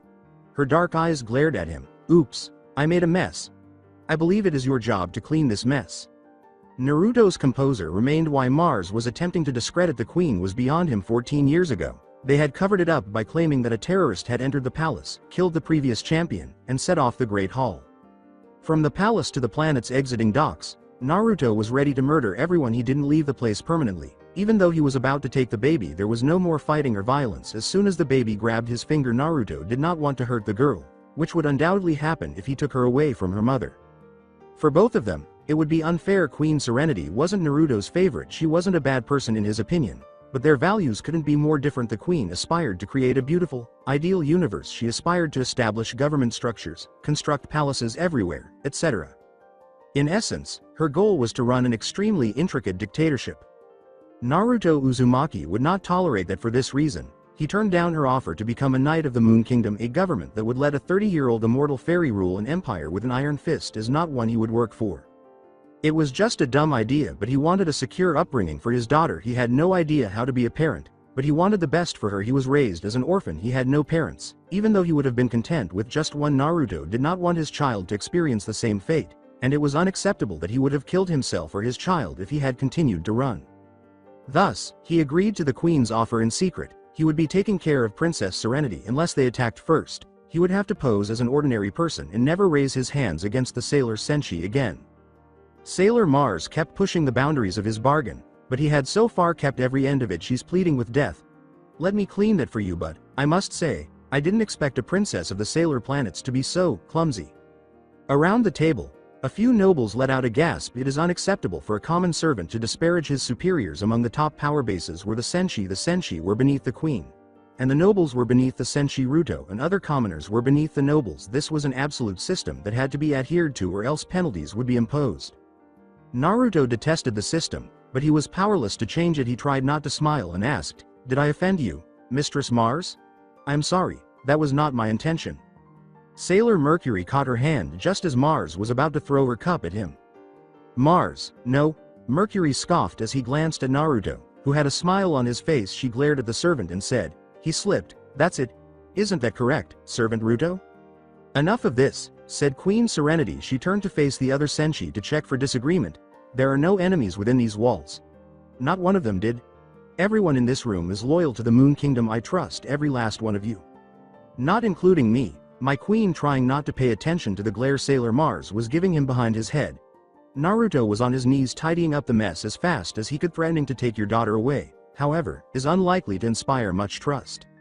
"Sailor Uranus and Neptune will be here soon," Venus stated, attempting to ignore the servant with the bright hair. She gave Naruto a suspicious look and laughed, saying, "They should arrive with their reports after they're done their mission."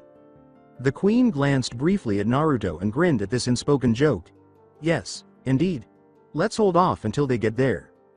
Uranus tried not to scream in exasperation as Naruto grinned at her and said, "Queen Beryl is gathering her forces from the demonic dimension and plans to use it to destroy the Moon Kingdom. We should take steps to fight them before they become too much of a threat." "Excellent plan. Unfortunately, your plan to kill me didn't succeed," Naruto said. "Sailor Neptune, would you like some cake? You look a bit pale." "Why yes," she stammered softly. "Please. I am afraid we cannot prepare until Princess Serenity's birthday," the monarch stated. "We'll have to wait until then. I am sure our forces will hold out until after the ball." Sailor Neptune objected, saying, "But your majesty, they could make a sneak attack while we have this party. Please reconsider. Lesbian sex may not be the only thing going through that mind." Standing next to her queen, Naruto caused the tall woman to appear slightly irritated. Naruto said, "She's right, my queen," trying not to chuckle at his use of the pronoun. She was fully aware of his opinion of her. "Would you not reconsider?" Sailor Uranus gave him a wary glance. "Well, you don't believe me. That's nice. My little girl will be fine if you all work for her. I don't mean to offend, but attacking during the Grand Moon Ball, on Princess Serenity's 14th birthday, does seem like the perfect time to attack." Slowly, the queen turned to face him. Naruto did not speak when she had that look. He always thought she was brilliant when she revealed herself to him. It was as if she wanted 1,000 moon vultures to eat his carcass. He disliked the brave facade she put on in front of everyone and her delusional self. Naruto didn't like the moon goddess. "Worship me. Worship me." He had seen enough people with god complexes to like ordinary people, and they all shared a common trait. They were crazy. She glanced at each member of the council and said, "No, I think we will have my daughter's ball when I planned for it too. If you have any further inquiries, please address them to my servant. I leave you all. Good day." She rose, spread her enormous fairy wings, and entered the hall, followed by a line of unmarried maidens. "I wonder if those maids ever get on with Queen Serenity. She's never had a man enter her room." A tap on Naruto's shoulder caused him to turn. The fist nearly hit his face, but he caught it instantly. "Can I help you, Sailor Uranus?" As the girl gathered strength in her fist, Naruto allowed a naive smile to appear on his boyish face. Her other fist fell on his face, but he remained motionless. "Die," she cried. "Son of a bitch. That hurt." When Naruto saw the bruise on the hand she used to punch him, he scowled and released her other hand. I must have released some Kyuubi chakra when I reinforced my skin. You should go see Sailor Mercury that looks infected. Whispering, monster. Sailor Neptune stood before her lover. You have outlived your usefulness. The princess no longer needs you. The queen sent us to kill you. Naruto scowled and folded his arms across his chest, saying, I didn't need you to tell me that. You did put on a good show. This happens once every few months. Personally, I have no hard feelings towards you. Naruto endured a half-hour lecture explaining his role as a barrier to the Moon Kingdom, how he might have been a traitor, how commonplace he was, how a common mortal had no place in the council room, and how he was a weakling. This part irritated him. Suddenly, Naruto asked, Are you done yet? He checked his watch. I have to serve my daughter dinner. She likes her dodo birds cooked in a certain way that the chefs are unable to replicate. I'll probably have to marinate it now just so she doesn't throw it out later. Surprised, the two sailors blinked at him. You prepare her meals? He spat on his hand and gelled down a strand of spiky blonde hair, saying, Of course, best way to avoid her being poisoned. She thinks the chefs cook her meals, but I do. But she throws away half of the food you make for her, said Neptune. The princess's appetite is legendary, but it's rather selective. I can imagine, uttered Naruto sourly, but she does eat half the food I make, which is more than can be said for what other chefs make for her. Ignoring her infected hand, Uranus asked, How do you find time to serve her and make her dinner? You'd have to be in 2 places at once. He cleared his throat and said, I have my ways. Now, I ask again, are we done? Despite their irritated expressions, the two Senshi nodded. Good. He slammed the two Senshi to the ground with a vicious right hook before they could move. Their heads pierced the floor, creating a huge crater to pick up their broken teeth. Naruto knelt down 2 more for the monument of Senshi teeth. I'll soon have enough to construct a castle out of my own crystal teeth. Behind him, a cage Bunshin emerged. The clone caught Naruto's attention. He looked the construct in the eye and said, Take care of them and do not, I repeat, do not molest them. I'll know if you do. The clone gave him a grotesque, unreliable smile. Yosh, boss. Serena remarked, You are late, Ruto. What else is novel? How on earth do you spend your free time? Probably thwarting my plans before they begin. Huh? The other princesses arrived with their servants ages ago. She gestured to the other Senshi who were seated in the arena, each of them dressed in their planet's traditional attire. At Jupiter's dress, which resembled a skimpy green swimsuit, Naruto whistled gratefully. The Moon Princess allowed the taller boy to lead her through the roaring crowd and said, Disgusting, no wonder the other sailors find you disgusting. If I didn't know you were gay, I'd have thought you a pervert. Your observations are as astounding as usual, Naruto remarked sardonically. Naruto glared at a nobleman who nearly shoved the princess, causing the person to yell and jump. How long do you plan to watch today? The imperial ball is tonight. Your mother would be rather angry at me if you were to be late. The princess said, I know that, and sat down next to Sailor Jupiter. Why do all the other princesses discipline their servants but not the princess herself? I am the one who always gets yelled at. Why only me? It's unfair. Naruto gave a shrug, as it should be. The audience began applauding before the princess could reply. Serenity blushed as she turned to face the person coming into the arena. The black armored knight was stunning. His build was sleek, his hair was darker than night, and his face was feminine. He had a regal demeanor and stood tall and proud, which was enhanced by the way he took the crowd's applause. She heard Ruto murmur, Arrogant bastard, but she was so taken by the knight's beauty that she didn't answer. Prince Endymion, Jupiter uttered in a whisper. Jupiter turned away from Ruto and gazed at the staring teenager, saying, He's a cutie, isn't he? But you know all about that, don't you, hon? The princess turned her face away from the smiling brunette as she flushed. I was just watching the match. Ruto uttered the words, The match hasn't even started. With fatigue, you just like his face. The princess yelled, Speak when you're spoken to, which piqued the interest of some of the other nobles in the audience. With a rumbling growl that alerted them to danger, Ruto turned to face them and silenced them. They resumed their previous course of action. How does he do that? Scary. She defended, So, I am allowed to look, aren't I? No harm in it, is there? Jupiter turned to Naruto, who was staring at the Dark Prince with murder in his eyes, and said, No, not at all, with a smile. But I wouldn't advertise who you desire when a certain someone is around. I am aware of it. Rolling her eyes, Serenity kept watching the game. Without a doubt, the prince was superior to his opponent. The majority of sword fighting is earthen. Someone asked, Is that the princess? You know, the one fathered by. Look at her hair, it's blonde. Isn't it supposed to be silver? She looks so human. Does she even have wings? To block out the words, Princess Serenity closed her eyes. Don't be bothered by this, you're too old to be upset about it, quit worrying, Serenity. They were discussing how she differed from the other moon dwellers. She did have the distinctive silver hair and bleached pale skin of her predecessors. She wasn't nearly as calm or as tall as her mother. People believed she was ill and had some sort of illness, but it turned out to be the most bizarre genetic disorder. Despite mating with races from all over the solar system, the queens of the past had never produced a child that resembled the other race. The moon race's genes predominated. Their bodies lacked any recessive characteristics. Their children would inherit everything, including their crystal blue eyes and silver hair. They produced clones that were almost flawless, to the point where many scientists questioned whether the queens actually underwent mitosis, which made sense in retrospect when a certain dark moon spy claimed that the queens actually had male consorts. That theory was refuted. Would things be different if you were present, Father? Hating herself for becoming sentimental, she clenched her silk dress in her hands. She turned to face the direction from which she heard the voices coming after hearing someone yelling, "Oh. No, they must have been heard by Ruto." Sailor Jupiter stopped the smaller girl in her tracks by placing a hand on her shoulder as she attempted to stand up. Jupiter grinned and said, "Let him handle it." She gazed at Ruto with longing. "You keep thinking he's just a normal servant, but he's a lot more. You know he really cares about you. I challenge you to a duel." When the Moon Princess and Jupiter looked up, they saw an irate earthly noble pointing a finger at the boy. "Do you accept?" Serenity let out a moan. "He is going to be murdered?" Jadeite gave the servant in front of him a sneer. The criminal had the audacity to approach him and tell him to stop talking. They weren't acting improperly. The Moon Princess's peculiar appearance was being remarked upon by the Sky General and his friends. They should have been complimenting her, not calling her ugly. However, this idiot simply had to come up here, tell us to keep our mouths shut, and insult me in front of all of my friends. There's a problem with him. The servant had the audacity to gesture for a private word, but Jadeite, who was not one to resort to violence, was going to overlook this error. The boy, Ruto, then whispered in his ear when they were by themselves, "Talk about the princess again and I'll gut you like a fish, General Sky Pussy." Blood was Jadeite's goal when the Moon Princess said, "You don't have to do this for my honor." They were exhausted. "He didn't say anything bad, I just overreacted." Naruto let out a grunt. I could hear the disdain in his voice. Even though he didn't mean to say anything, he believes you to be a freak. He is the kind of person I detest.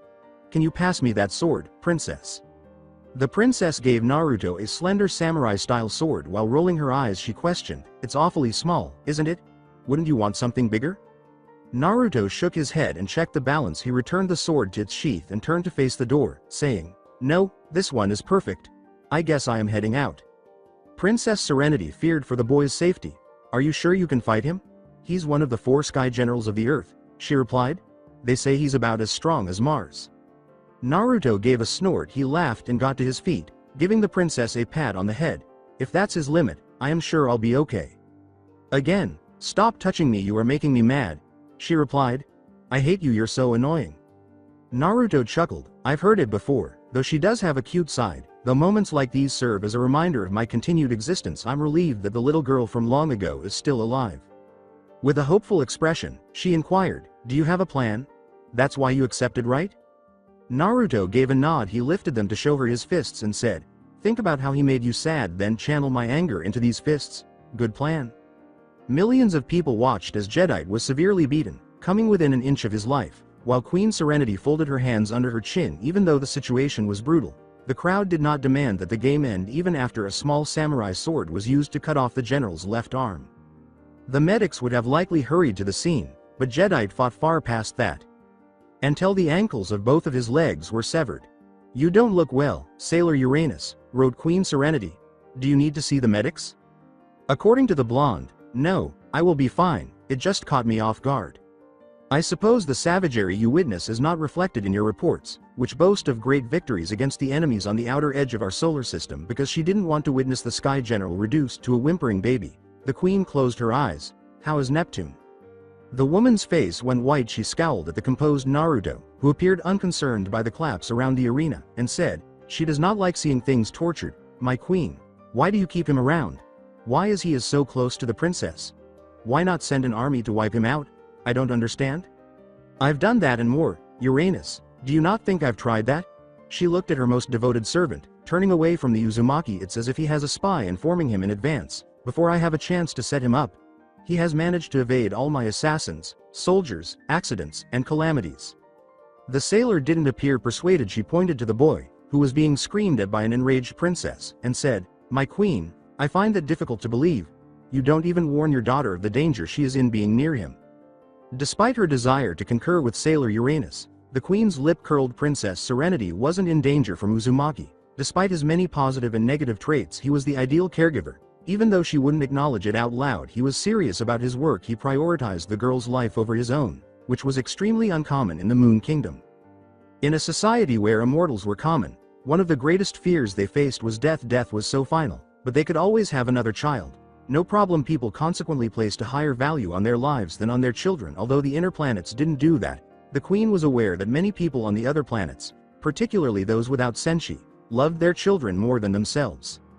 The sailor knelt down and gazed at the ground, saying, "Please, do not take this as an insult."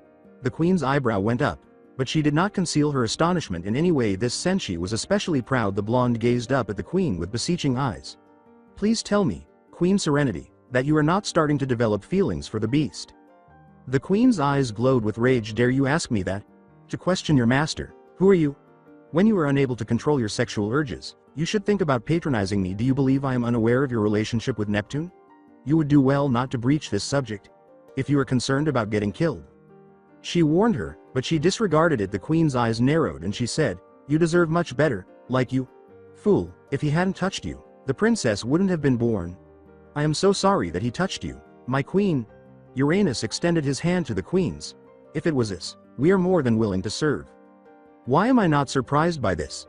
Your offer is duly noted, and need I require your, services, you will be the first to know." When the queen's hand was pulled away by the taller woman, Sailor Uranus's face flushed and she attempted to kiss it. She knew that encouraging her wouldn't help. She didn't mind girl-on-girl romance, but she would rather have no romantic life at all. With a single snap of her finger, the queen could have all the Senshi in her bed except Pluto, but she decided not to misuse her position of authority in that way.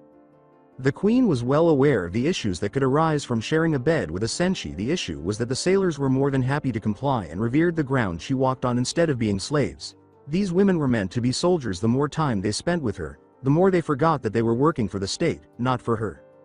Mars was getting really crazy. Sailor Mars chewed anyone who attempted to approach her. Since she was crowned queen, she would have to release the sailor if this continued. Although she knew she would have to, she didn't want to. The boy Uzumaki Naruto had been the only consistent, dependable person in her life lately. At least she could rely on him to survive the day and anticipate his constant presence around the princess. "I am not as close to the princess as he is." Her expression darkened. "I have never been asked to play the sailor game with Serenity, and she never speaks so openly." Just watch him gloat and act as though he doesn't give a damn about how furious this makes me. "Do you not believe that I have feelings for my daughter as well? Boy, you have no idea how much I care about her." Uranus, who was kneeling, had to follow her as she got up. Her hands shook as she recalled the princess's childhood, when she was 7 years old and would run around feigning to be a Senshi while Naruto feigned to be a malevolent demon who was determined to take over the Moon Kingdom. "You have no idea, daughter of mine, how near the truth you are." As Sailor Jupiter and Venus followed suit, she turned her pale face, her crescent moon shining in the moonlight, to watch the boy lead her irate daughter out of the tournament. The queen smiled thoughtfully and said, "Uranus, leave me. I have to prepare my dress for the ball. Make sure the boy is not able to attend." Serenity screamed, pounding her fist against Ruto's chest. "Are you trying to make me look like a bloodthirsty princess? What a fool! What a fool! One of our allies was nearly killed by you. Are you attempting to be put to death? Don't ever do that again." "I make no promises, princess," Naruto uttered while dabbing at his own blood. He scrubbed his left hand first, then his right. With a white handkerchief he gave the princess a close look. "I tend to get violent when people disrespects my charge." "Why? Do I need a reason?" This admission was met with an awkward silence. The princess sighed and said, "We aren't friends. We aren't family. We aren't anything." She walked into her room and turned her back on him. "Please don't make this harder than it already is. I won't need you after next year." Naruto put his bloody handkerchief back in his pocket and remarked, "You've been saying that every day since you were 7 years old." He covered his blonde hair with his hands and wiped it. "Yet here I am." Her face flushed as she said, "I mean it this time. I was young then." Naruto remarked, "You are young now, but I am not a child anymore." "You will always be a child to me," Naruto remarked. There was an awkward silence between them. "Always."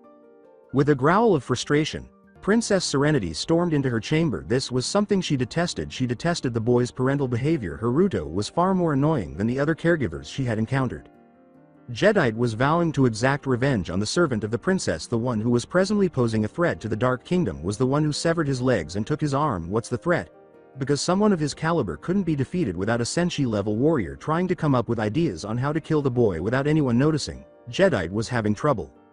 A tall, gray-suited man said, "Jedi, why have you called us here?" The man's silver hair, which hung down to his shoulders, was the same length as Jedi's. This better be important. Naruto had completely humiliated him in front of the planets. Jedi informed them with suspicion. The three Sky Generals examined the wounded general to determine whether the scars on his arms and legs were self-inflicted. He looked as though Jedi had cut off his limbs and then quickly put them back together. They were troubled by the subject of Naruto. They were all four new members of the Court of Beryl, a peasant who was rapidly rising to prominence on Earth. Her plans for tonight's surprise attack on the noble courts would be derailed if the Queen of the Moon hired an assassin to defend the Moon Princess. A man with wavy brown hair asked Nephrite, "So what do you propose we do? If Naruto is as dangerous as you say, he must be eliminated?" Outside the palace, Naruto put on his disguise while keeping an eye out for any indications of security that, anyway, might apprehend him. Despite the large number of guards stationed on key locations throughout the kingdom, none appeared to exist as of yet. The ninja had to figure out which of the many possible ways to enter the palace undetected was the best course of action. The shinobi would be damned if he allowed the queen to have her way. Even though it was obvious that she was trying to keep him away from this ball, she wasn't his wife, even though she was the mother of his child.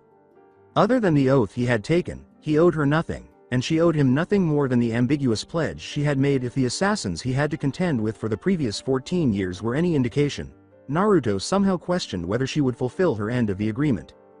But that wasn't the main concern. Naruto was annoyed by the generals he encountered during the competition. They were meant to be back on Earth, so their presence here didn't make sense. As Queen Beryl's power grew, it seemed implausible that the Earth's defense would be in this ball of all places. The Earth seems to have already been overrun. He gave a headshake. He was making assumptions. In any case, it is not my concern if Queen Beryl has control of the Earth. This fairy is not as good as that elf. Queen Serenity greeted everyone who came into her halls with a curt bow. Despite the rapid pain in her neck, she chose to ignore it. She was more than willing to make the sacrifices required by protocol in order to ensure the success of her daughter's ball. It was difficult to accept that Princess Serenity would be born 14 years from now. How quickly time passes. Placing her hand beneath her chin, she reflected on the day Uzumaki Naruto stormed into the palace's medical area, nearly killing anyone who approached. No, it wasn't right that he appeared to be so protective of her at the time. She was aware of his protectiveness toward the girl she was carrying. It always boiled down to that he loved the girl much more than he could ever love himself. Naturally, Queen Serenity did not mind. In fact, she even liked it. She already had a sufficient number of followers, so gaining more wouldn't significantly boost her confidence. In any case, what would she gain from having Uzumaki Naruto's love?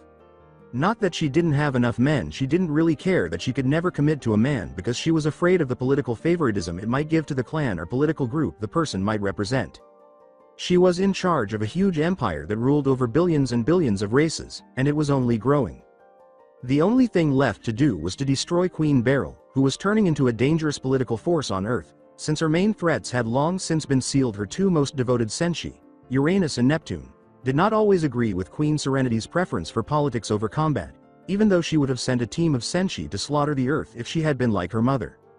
From next to her, a voice said, "My queen, you seem to be in deep thought. What bothers you, if I may be so bold to ask?" When the queen saw the tallest woman in her court, she suppressed her surprise. She made an effort not to hold her scepter too tightly. That dark complexion, the wooden sandals, the dark purple dress, and the long green hair. She was instantly recognizable to the queen. "Nothing, Princess Pluto," the queen said, attempting to hide her irritation at being around this specific person. "I am just wondering where Uzumaki is."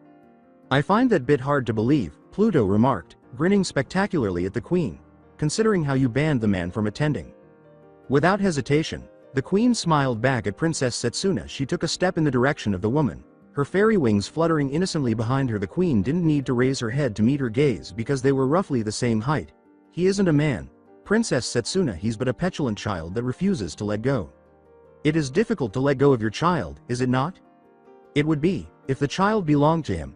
Setsuna's eyes squinted and went back to how they had been. The queen wondered if she had to kill this woman before the night was over because of the fierce hatred in those crimson eyes. Having someone so powerful to oppose her would not be good. Setsuna was not despised by Queen Serenity. Perhaps the universe's most devoted Senshi was Pluto. The issue was that Setsuna was more devoted to the Silver Millennium than to Queen Serenity. She remained true to a dream of a better galaxy for all its inhabitants if it were necessary for the Silver Millennium to thrive. She might even murder the Crystal Queen. After the sailor Senshi had taken control of 90% of the galaxy, who would they fight? For the 8 Senshi to rule, the Empire would undoubtedly need to be split up, but how much of the Empire did Pluto wish to seize? Sailor Pluto, a daughter of the underworld, was the Queen's opposite as well as her equal in Queen Serenity's view. She was a paradox because the princess could have been her adversary for the throne, and most likely should have been. However, Princess Setsuna showed no interest in pursuing the throne. Why are you so concerned about Uzumaki Naruto? Pluto's grin widened, becoming almost rapacious. I want him. She was pursuing Naruto Uzumaki at that very moment. The Grand Ball's gates exploded, allowing a white draped figure to enter. Excellent! The white draped figure grinned at everyone who glanced in her direction, even among the crystals that lined the palace's walls, floors, and ceiling. Her dazzling white teeth gleamed. The higher nobility bowed back to her when she curtsied. The girl's gaze was fixed on the queen, who stood next to her throne and gave her a startled look in return. The girl just continued to walk without acknowledging that she was being watched by those silver eyes as she moved through the ranks of courtiers vying for the queen's favor. Nobody appeared to stop her. They seemed too awestruck by her appearance to approach her. Before long, the figure stood before the queen. Her waist was bent. Greetings, my Queen Serenity. The girl's appearance still left the queen's eyes too stunned to do anything but stare. Pluto stepped back to observe the girl in the long flowing white dress as she performed the words, "Well done." She whispered, "Even when we are on the verge of war, you never cease to astound me." Except for the whisker marks. The girl before the queen resembled Princess Serenity almost exactly. She appeared to be her mother, if not her older sister. She even demonstrated her status in their society by donning the Moon family's royal gown. The issue was that she was unlike any girl anyone had ever seen. Even worse, no one in the Moon family had ever had 3 striped whisker marks like Uzumaki Naruto, a boy who was long believed to have passed away 14 years ago. Pluto guessed that the courts were pondering the implications of that and how it might impact them. Naruto hinted that it would be extremely discreet, but he kept his plan to enter the ball without making a scene a secret from Pluto out of concern that she might tell the queen. When Pluto considered Uzumaki Naruto's interpretation of discreet, he snorted. He was practically pleading to be put to death for his ignominious behavior as he entered the ball dressed as the Moon heiress's long-lost twin. The girl with the blonde hair said, "May I have this dance?" She kissed the queen's hand after she was shocked. The queen appeared momentarily shocked by this, but then the same icy fire returned to her eyes like ice. Fire is poised to freeze her at any time. I've come a long way for the chance. As the queen's cool glare pierced her, the girl tried not to smirk like the burning sun. The girl sensed the killer intent emanating from her. She flashed rows of flawless teeth in a harmless smile at the queen. Her light blue eyes opened just enough to reveal how young she appeared, and her perfect whiskered face made a cute expression that emphasized her innocence. All of this was done to make it seem completely innocuous to the audience. The members of the royal families of Mars, Mercury, Venus, and Jupiter would be shocked by the fleeting act of violence if the queen attacked her right now. The queen was in a precarious position at the moment because she had disregarded the counselor's advice and held this ball, even though it made many of the planets open to attack. The queen said calmly, "When there are so many eligible gentlemen who are willing to take my place, why do you want to dance?" "Because I do not like men," said the girl in a sulky tone, "and I am not satisfied with just any woman." The queen could sense the spell of a strong illusion in her hot breath, but she was able to clear her head with ease.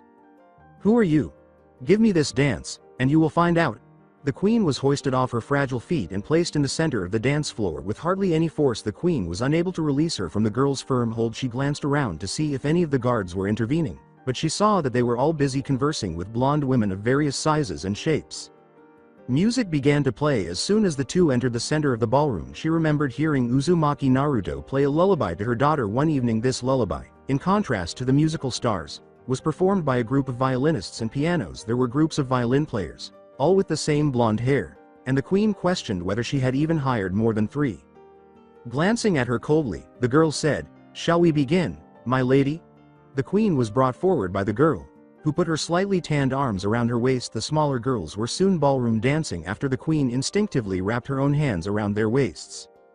As the 2 blondes, one platinum, and one cherry, who exchanged angry glances, did this first, it served as a signal for the other nobles to follow suit. The girl's voice was nearly identical to the Moon Princess's, Did you really think I wouldn't be able to enter this palace without ruining my little girl's birthday?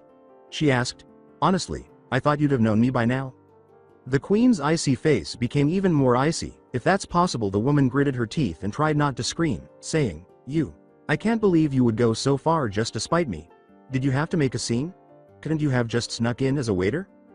The girl's huge breasts rose and fell as she laughed. The queen was annoyed by those breasts' buoyancy. The moon princess impersonator spun the self-proclaimed goddess around once, capturing her in a vicious hold that nobody seemed to notice. As I said before, you really don't know me at all.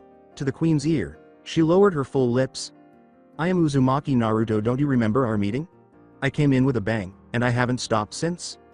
The queen's nails were pierced into the blonde's delicate waist, and her hands were wrapped around it. The queen refused to be intimidated, but the final Uzumaki appeared indifferent and gave her a violent look in return. It was the queen's turn to spin the smaller blonde and catch her. What do you want? She asked. Surely you didn't go to all this trouble just to dance with me?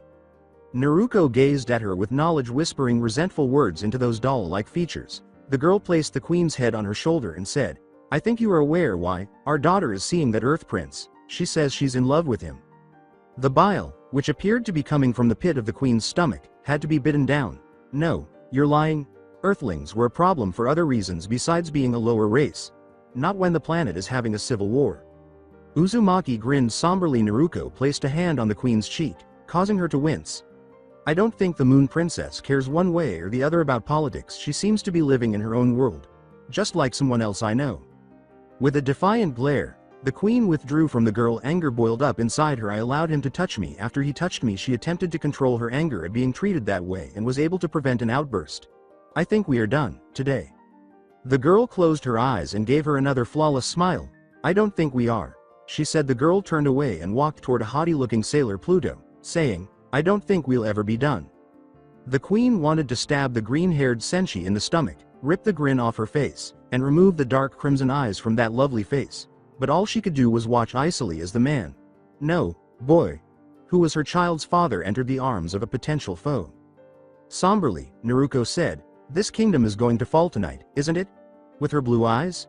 Everyone here is going to die, aren't they? Pluto let out a sigh. You already know the answer. Why make me break my oath just to confirm your suspicions? Why not? There is always a chance you'll give me an answer that doesn't sound like it came out of a fortune cookie, Naruto grumbled. The way you talk, it's little wonder the queen wants you dead. Pluto's eyes darkened as she said, I believe the queen may want me dead for another reason, and it has nothing to do with politics. Naruto turned to the moon princess, who was dancing with the earth prince, and ignored the remainder of Pluto's response. The girl's attraction to the boy was incomprehensible to the previous Uzumaki. According to Pluto, the princess reciprocated the prince's declaration of his unwavering love for her. The ninja believed that love was more than mere physical attraction, so that didn't seem to make sense. He hated her, and she hated him. Despite the fact that the queen was stunningly beautiful, they both hated each other, and it would be best if the other one was removed from the moon's surface as soon as possible. After just a few hours of acquaintance, the Earth Prince fell in love with the Moon Princess. Naruto laughed and scoffed at the two's blatant ignorance. As a result, was the boy even aware of who she really was? Did the prince ever catch Serenity in a fit of rage? Was her favorite color even known to him? Was he even familiar with her pet name, Usagi? Was he even interested? Pluto reassured Naruto that the prince was merely a simpleton, like his uncle, despite her suspicions about his intentions. Pluto stated, he's not a bad boy, in a detached manner. Your daughter could do worse. Naruto admitted, but she could also do better, with a weary tone. Much, much better. Pluto gave a nod, but remained silent about it. I have to go. With a derisive tone, Naruto shooed the taller girl away and asked, before this place is razed to the ground, you mean? Get as far away from the action as possible, eh? Pluto remained silent. The pig-tailed girl was approached by the green-haired princess, who put her arms around her and drew her in. Naruto didn't express any discomfort if this gesture made her uncomfortable. With an uneasy expression and troubled pink lips, she said, this is the last time I am going to see you. Do you want a kiss? Can I trade in that case for saving my little girl? Naruto asked, placing a finger to the taller girl's lips. Pluto averted his gaze. Naruto received her response. She turned away from the Senshi and let the illusion go, saying, then I am sorry. He gradually changed back into his butler's attire, his tanned skin standing out against the hall's light hues. With his fanged teeth exposed at her, he made one final face turn. I don't want to ever see your face again. Pluto's expression looked almost hurt as her mouth tightened and she clenched her fingers around her scepter. Then this is goodbye. This time, Naruto continued walking without turning around. I guess so. At that moment, a crazily cruel laugh erupted, causing the ground beneath the palace to tremble and the palace's roof to shatter like glass. The fury of Queen Beryl was explosive. The queen let the darkness answer her call by howling to it like a beast would to the moon. The night creatures responded to her call, alleviating her suffering and heeding her cries for retribution. She had been fighting for years to unite the Earth's forces against the Moon Kingdom and waiting for an opportunity for the stupid Queen Serenity to let her guard down. When her servant Jedi confirmed that all of the important nobility from the planet courts were attending the ball, she was ecstatic. However, she became enraged upon learning that the Moon Princess was wooing the Earth Prince.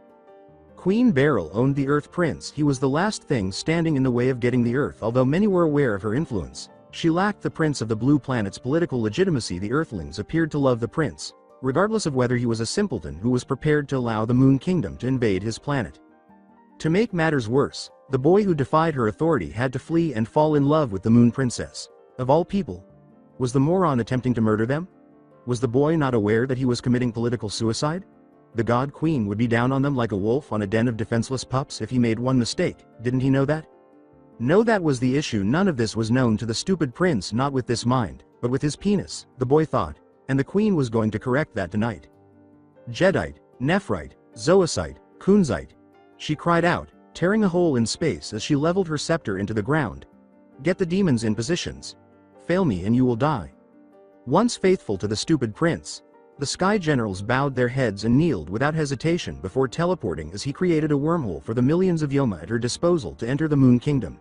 Queen Beryl's red eyes glowed as she tore the fabric of time and space. The demon's power literally shook the floor as they crashed onto the palace grounds. The queen let her huge bosoms heave and bounce like a tsunami as she laughed aloud. Her purple dress trembled with power, barely able to contain her shuddering body.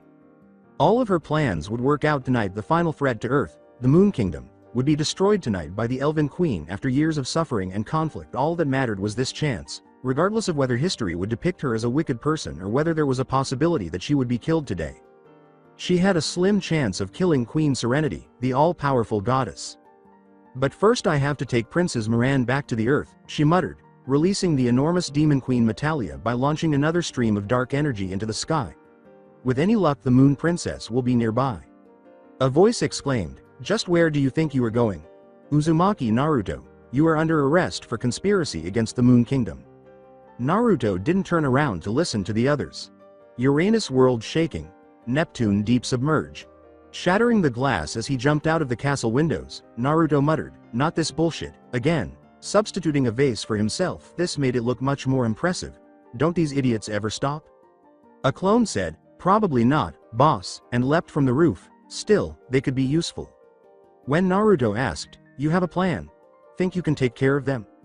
The clone smiled and ran toward the two Senshi, saying, yeah, I think I can.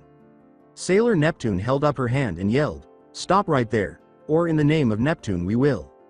Oi, bitch, shut the fuck up and listen to me, the clone said, his smile remaining intact after extracting a camera and inserting a Blu-ray. It threw it to Sailor Uranus, who caught it with ease. Take a look at it, why don't ya? The blonde-haired Senshi did just that, then used her fist to smash the camera. She stomped the camera to pieces while howling in a fit of wrath. The sight made the clone laugh. Oi, you don't get it, do ya? The two Senshi gave the foul-tongued creature a scowl. We made several copies. The two Senshi appeared appalled.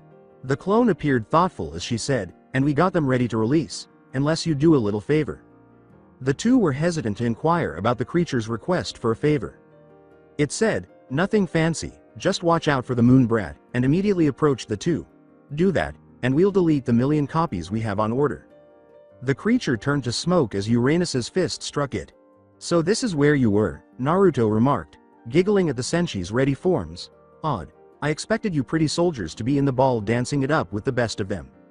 In a mocking tone, Sailor Mercury remarked, you must be so pleased that you were wrong. Naruto could see the relief on her face despite the way she was looking. They're almost here. Naruto gave a nod. Yeah, I know, he sent a number into the environment using his Sage Chakra. 310,010, that's the number. Sailor Mercury went white. She did not inquire as to how he obtained this number. I see, now a man. The boy had his own method of monitoring his rivals. Then we'd better get ready. Naruto said, I suppose so, and withdrew a black kunai from his pocket. He began sharpening the kunai, launching metal sparks into the air, after taking a black knife out of his other pocket. We've got about a minute before the first wave gets here. You want me to take care of the generals?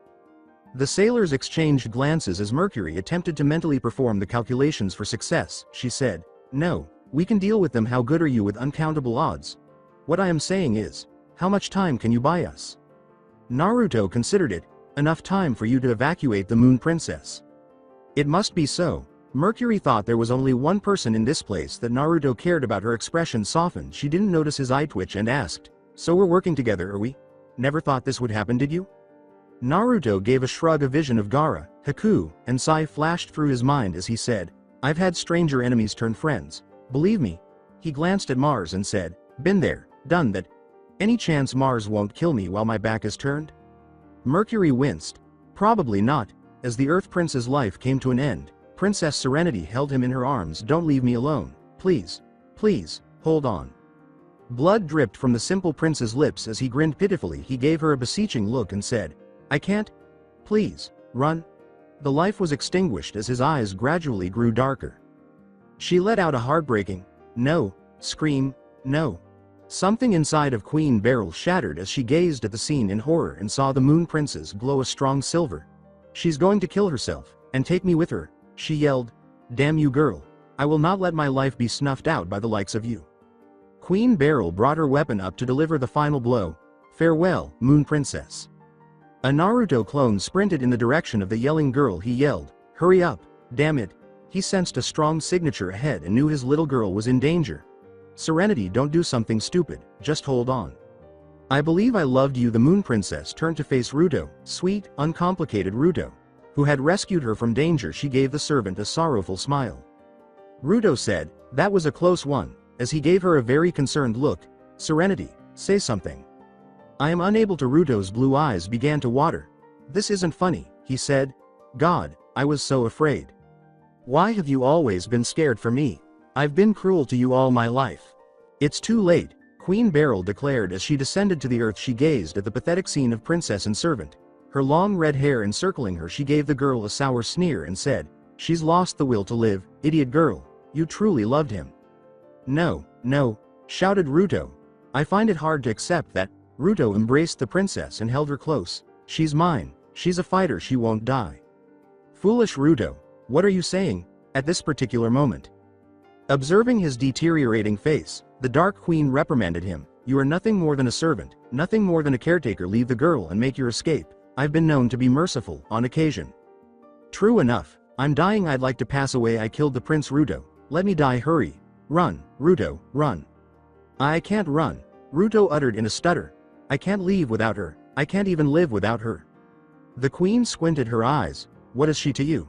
The queen was appalled by the clone's trembling body and the expression of pure agony on his face. It was the most intense expression of agony she had ever seen. What had this boy got to be depressed about? Why should he care? The princess was notorious for being a pampered, whiny child, and she might have even become as evil as her mother. Pointing her scepter at the trembling boy, the queen asked the same question again. I ask again, what is she to you, Servant Ruto? There was silence for a while. Everything. Everything is so lovely. Have you really considered that about me? After all this time I've told you to die numerous times, you are still concerned. You were always the one. It's unbelievable how blind I've been. Why? Why? I apologize. Perhaps this is how I came to be because I never had a father that seems too close. But no, that can't be true. Why is that? Why?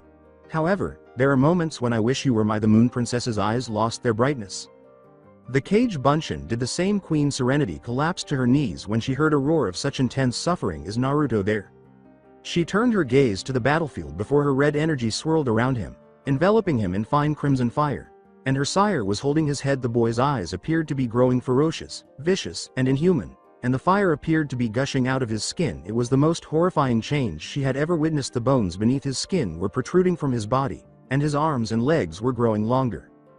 His rib cage was growing until the bones protruded from his chest. There was total darkness over his head. From this darkness, a great demon's eyes emerged, and his mouth opened to reveal a maw of sharp canine teeth behind him. 6 tails swirled, each ending in sharp points, all made of pure black energy. The Yoma he was fighting fled in terror as a result. but the boy's long black arms reached out and crushed its skulls. A giant fox skull appeared on the boy's head, followed by the bones of a wolf's arms and legs, and the queen tried not to throw up as the last of the boy's skin crumbled. The queen moved away from the battlefield as the creature roared, frightening the Yoma away. I could never dream that you were this. What happened for you to change this much? The Naruto demon collapsed and began searching for food. It roared in response to the swarm of monsters and pursued those that fled. Its maw ripped out the hearts of the numerous Yoma who attempted to attack it, and it bit down on the spines of the creatures attempting to flee quickly. Particles of intense Gibbs-free energy gathered around the demonic fox, forming a ball, as it opened its mouth. As the exothermic energy began to accumulate in the system, awaiting release, fission reactions made the energy colliding more potent. Mars yelled, "My queen, run!" From afar. He's going to fire a beam of. The beast's mouth erupted in black energy, scorching everything in its path. When Queen Beryl's forces attempted to flee, the creature simply cooked them with its black flamethrower, so there was no hope. Mercy, we surrender. Help us, Queen Beryl.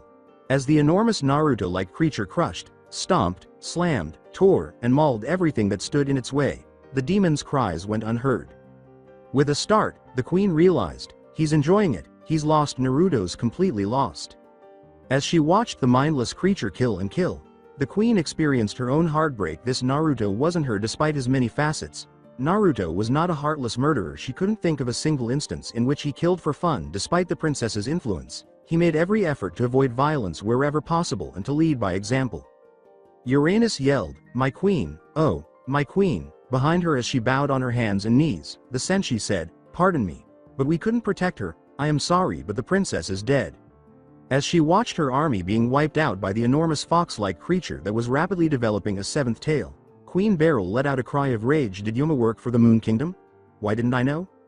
Floating to the city's highest point, the Elven Queen watched the demon fox wreak havoc. In the hopes that the abomination wouldn't choose to follow her, she made an effort to avoid its sight. She preferred it that way because she had no prior experience dealing with greater demons. Something like this was well out of her league. But minor creatures she could control were all right. Since she hadn't yet felt Metalia's power, she was afraid that Metalia, the great demon, was also hiding from this creature. However, she quickly put the terrible idea out of her mind. That creature, which was merely a swift and vicious animal, could never have been on par with a greater demon. She yelled, "Generals, assemble!" She observed her four most devoted servants, all of whom appeared more worn out, teleporting in front of her. "Bring me that creature's head." She saw 1,000 rays of light in the sky before she could give her last order, then turned to see the fairy queen's wings spread wide, blocking out the sun's rays. The first to respond was Jadeite, the Moon Queen. "She's done it. She's activated a ceiling." Queen Beryl didn't even say anything.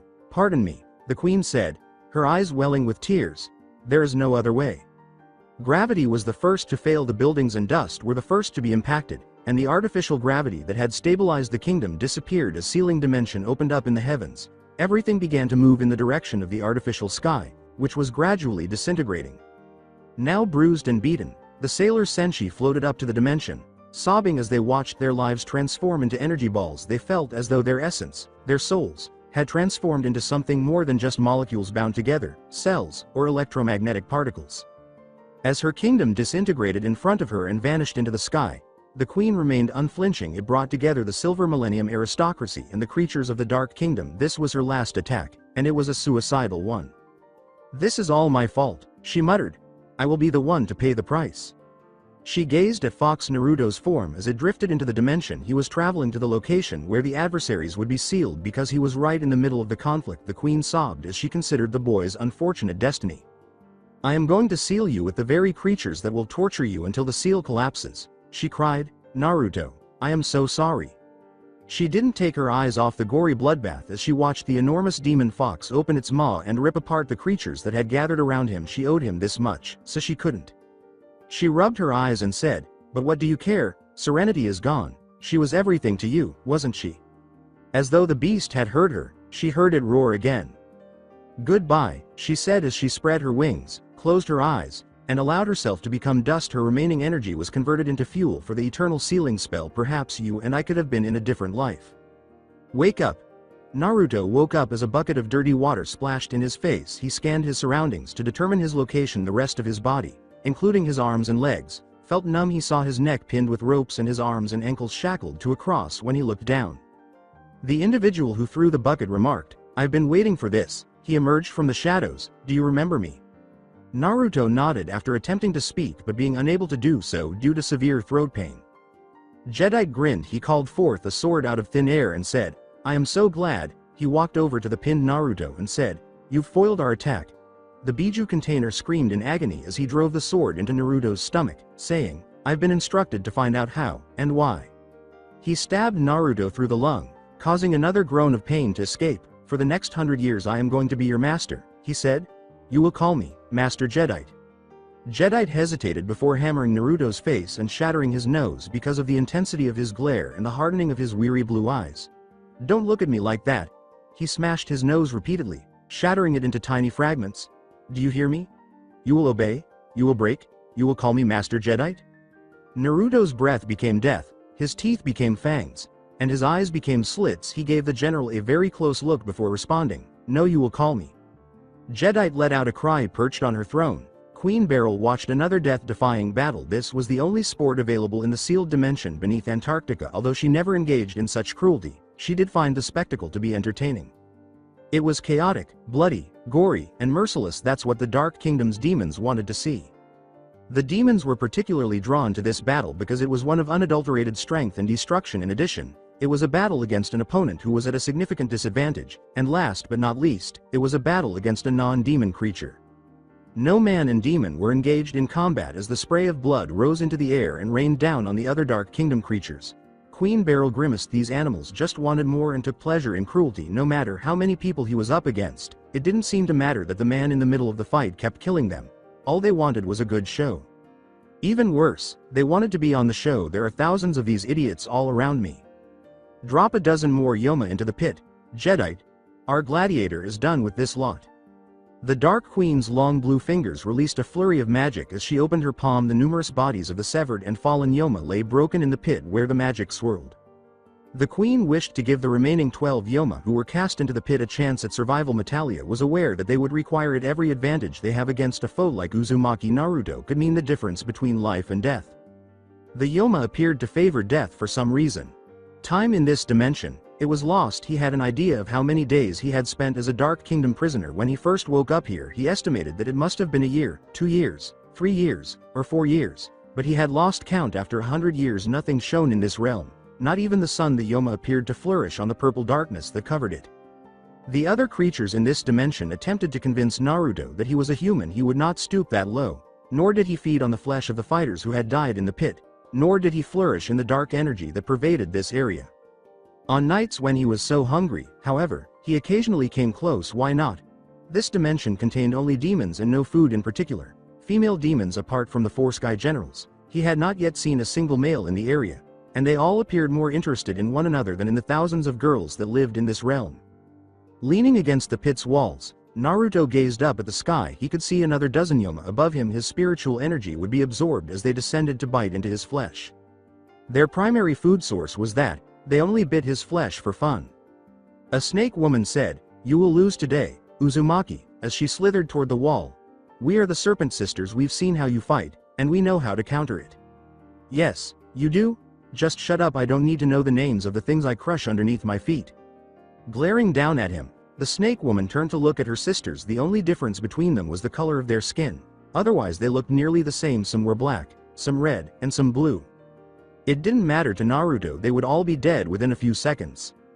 That was always the case. They were always dead. He came at them to take their lives, and they came at him to take his energy. After wondering why Queen Beryl kept playing this game with her toys, he came to the conclusion that Beryl wasn't the one who desired this. The Yoma was the one. For some, the excitement of the hunt was a potent aphrodisiac, and the Yoma craved violence, likely the reason they require sex. Naruto was repulsed to witness such heinous beings experience euphoria as they tormented him. They were successful. The Yoma profit from other people's suffering. He was forced to live with them forever, at least until Queen Serenity's seal was removed, because they were genuinely repulsive creatures. The snakes suddenly sprang at him, some digging into the ground, others encircling his arms with their long snake tails, and still others opening their maws to spew a dark stream of acid. Naruto charged at the approaching chaos, opening his mouth to release a stream of wind. In 30 seconds, it would be over. Hard to believe that he took down a third of forces, isn't it? Nephrite replied. Looking at his pitiful state, one would wonder why the queen was initially so afraid of him. Floating down to Nephrite's level, Kunzite answered, but she had good reason to be. Kunzite scowled at Uzumaki Naruto, the man who was strangling a snake woman to death. You've seen him. When he first came into this place, he was destroying everything within striking distance. Best to keep him like this. Keep him a prisoner, but make sure he's tired out from time to time. When the boy used his attacks, Kunzite could sense the energy he exuded. All the Dark Kingdom's Yomaka they were fed on that the boy was providing them with a means of subsistence without realizing what he was doing. I shudder to think how we would extract human energy if he wasn't around. Nephrite gave a nod, but I shudder to think what will happen if he ever broke out of his chains. A cry of pity from the demons in the pit broke the awkward silence between the two. Naruto saw a tall, brown-haired man approach the bars. The man reached out and let his energy be absorbed by a floating black jewel. The man with the blonde hair sensed his life force and Kyuubi chakra gradually blending into the jewel. He attempted, but was unable, to bring it back. So he simply glared at the man while resting his massive body against the prison walls.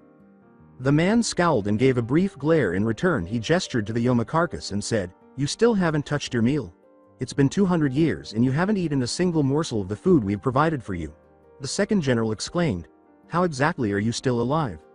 It was the Kyuubi chakra that kept Naruto alive. He was getting the energy he required from it to keep his body functioning. He had survived by sheer willpower, even though he had never touched any of the food that had been provided to him, which was primarily demon flesh. Living solely on the Kyuubi chakra hurt at first, but he eventually adapted to it. Living solely on energy had one significant drawback. He was unable to fight with his demon chakra. He was in desperate need of it, and he couldn't refuel his body's human chakra without food.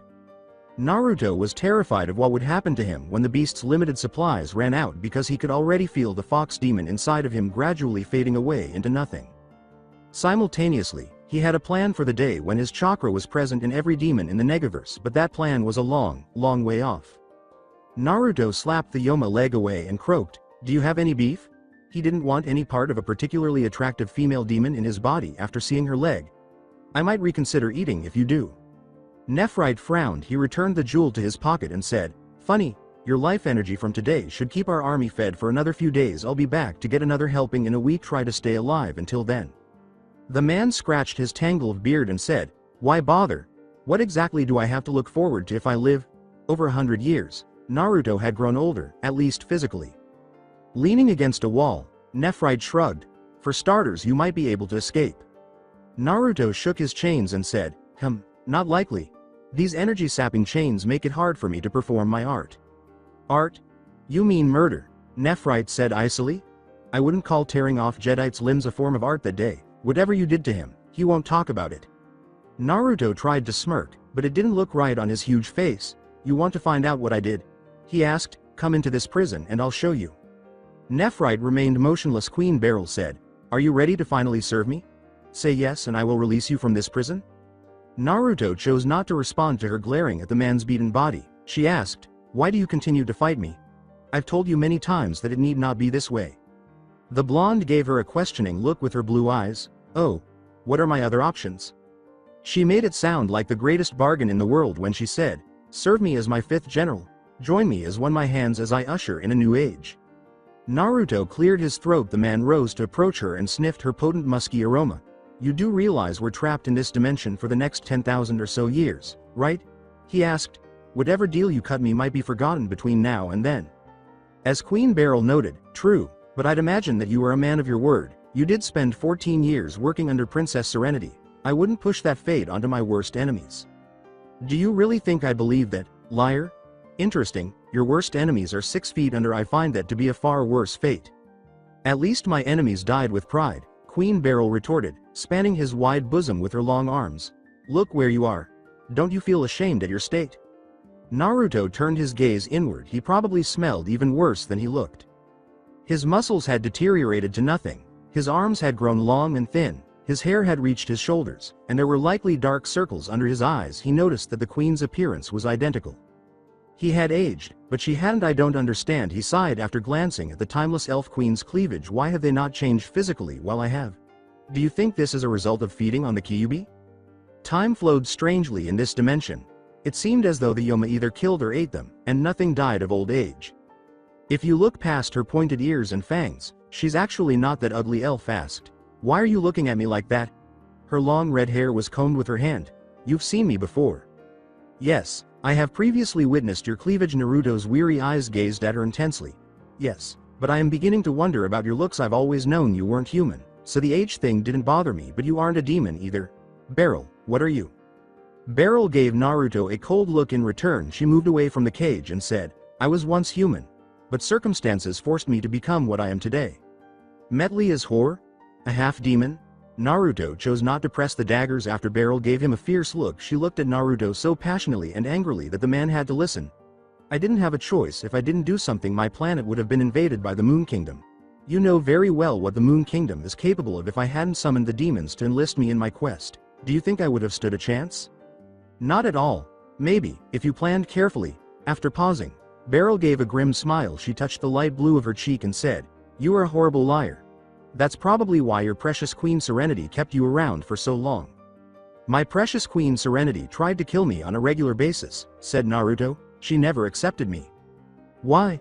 Because I would have cut my daughter's throat before bringing her far, far away from her toxic city, because I was also once human. After giving this some thought, the Queen sighed. I am not evil. You have a sinful body. You have an evil laugh. Beryl spat back. You have an evil-looking face, with a fiery spit. Those sharp teeth and jagged whisker lines don't exactly shout, Fairy King. Naruto tried not to laugh, but he had no response point. She snorted and said, There is also the issue of your daughter. Are you really her father? He pointed to his long, shaggy hair and said, See the hair? Where do you think she gets it from? I wonder sometimes. Forget I even asked, the Queen said, raising her hands in the air as though to give up. Diplomacy seems to fail with you Moon citizens, she said, shaking her exotic red hair. You never give me a straight answer. The Queen ascended the stairs and left the pit behind.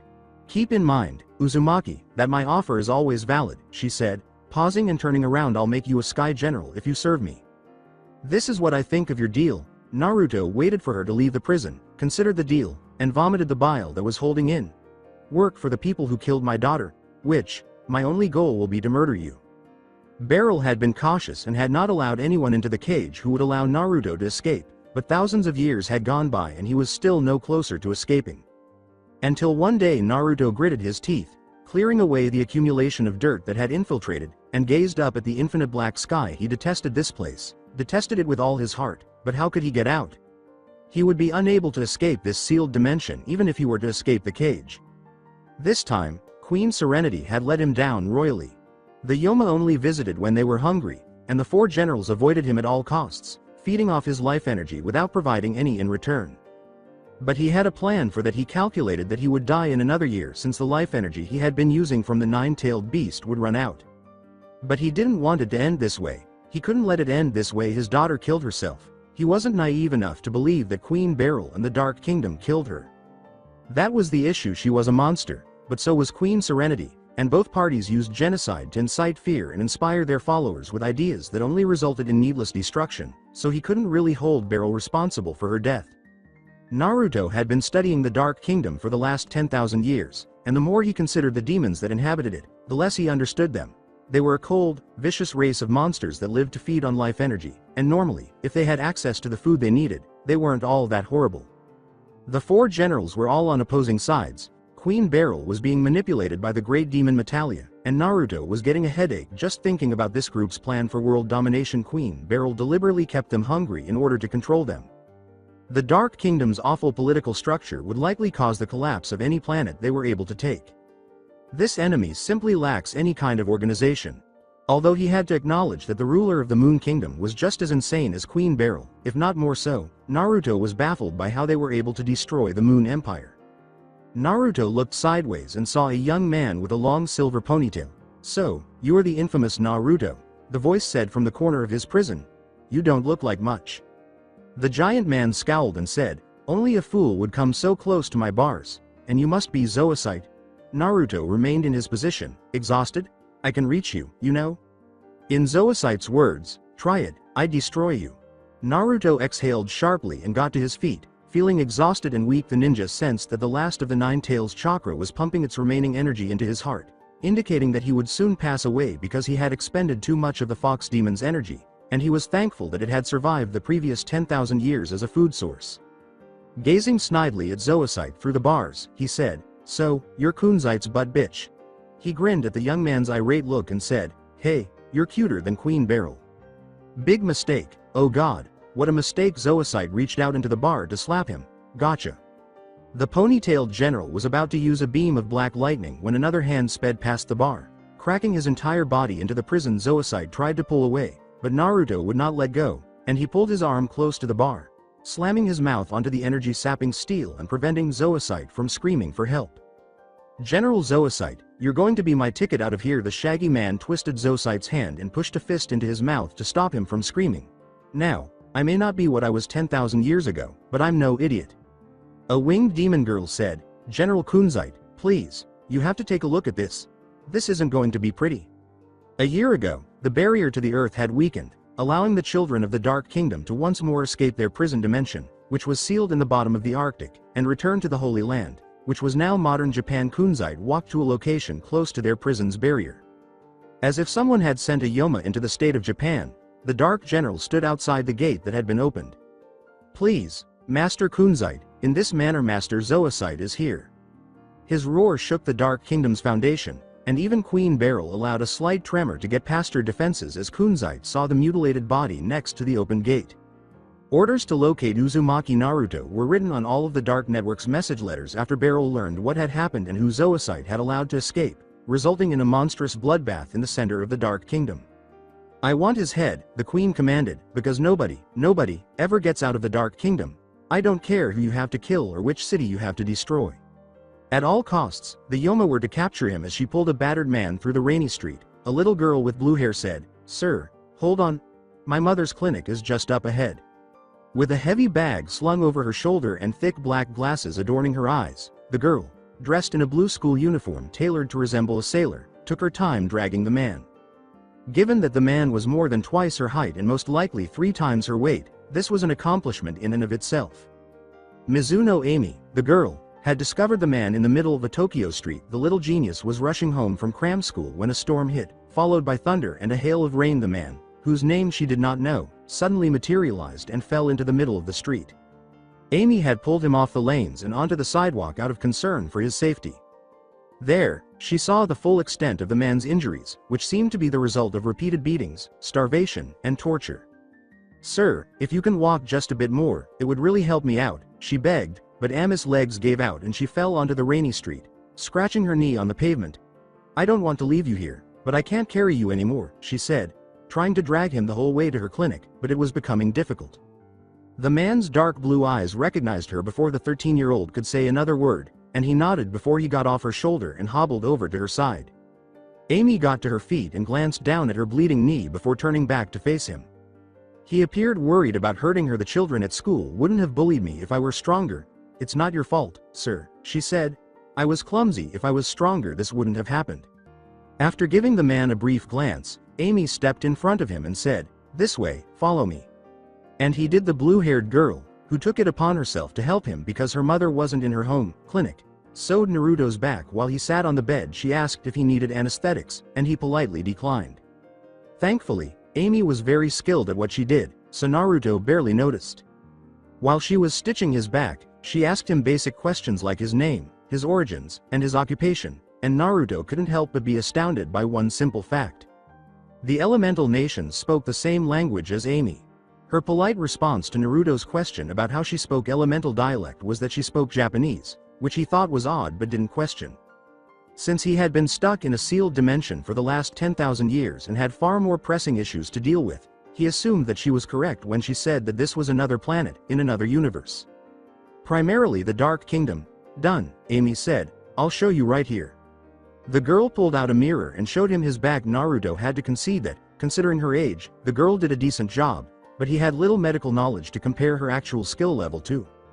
Then he scowled slowly and said, "Thank you, I don't have any money to pay you." The girl turned around and opened a kit full of needles, then smiled softly at him and said, "I am not a real doctor, you don't have to pay me. I am going to give you some antibiotics, this might sting a little." It was really painful. Amy, who appeared exhausted, said, "It's better now," as she adjusted her glasses. "Is there anywhere in your body that hurts?" All over, no. I am fine. He got to his feet, but then fell to the ground. Amy leaned down to help him up, and Naruto was appreciative. Maybe not. Don't move, my mother will be here soon, the girl said, guiding him to a nursing bed and covering his injured body with white sheets. She will evaluate you far more accurately than I will. She sat down beside the bed and said, So, Uzumaki-san, tell me how you were hurt. The somewhat respected family physician Mizuno Seiko, who was delighted that her shy daughter was talking at all but not thrilled that she had chosen to associate herself with a bum, was at a loss for words when she saw her daughter talking excitedly with what appeared to be a homeless man. But she had to acknowledge that there was potential in the man she was speaking with. The mother felt even more uneasy because of his blonde hair, animal-like blue eyes, enormously tall frame, which gave the impression that he was the offspring of gladiators or warriors, and his rugged appearance, which said, man among men. The man was just too old, far too old, for Amy. To get their attention, she coughed once, twice, and 3 times. She would have to alert them of her arrival anyhow. Amy turned toward her and began to cry. Sorry, mother, I was just talking about ancient kanji with Mr. Uzumaki here. He seems to be an expert at listing all the characters the Japanese used back in the Asuka period. Her child appeared thrilled. He read an old text as if it were a newspaper article. I didn't understand half of what the characters meant, but he didn't have a problem with it. The doctor raised an eyebrow at that. It took years of training to read older characters, and this man in front of her was supposed to be some sort of expert. So why had her daughter found a bum who could decipher old texts? Why wasn't someone with that kind of knowledge employed at Tokyo University? She appeared to be much younger than he was. Very interesting, Amy, but don't you think it's a bit late to be talking to a patient? She said cautiously. Oh, yes, you have school tomorrow. A good girl. Her daughter scowled but did not respond. Yes, mother. Amy turned to face the beastly man, bid him farewell, and ascended the stairs. The blue-haired woman looked at the man's shaggy face and said, This is going to take some time. Dr. Mizuno pulled down the sheets and tried not to gasp at the severity of the man's injuries. Do you have health insurance by any chance? So you're telling me I have to pay back all of this within a period of... Naruto frowned as he glanced at his medical bill. Dr. Mizuno, who was writing prescription lists for other patients, said, 5 years, Mr. Uzumaki. 6 if I am generous. Without looking up. You don't seem to have any ID on you, so I am going to have you fill out these forms, she said. Work your way down from your address.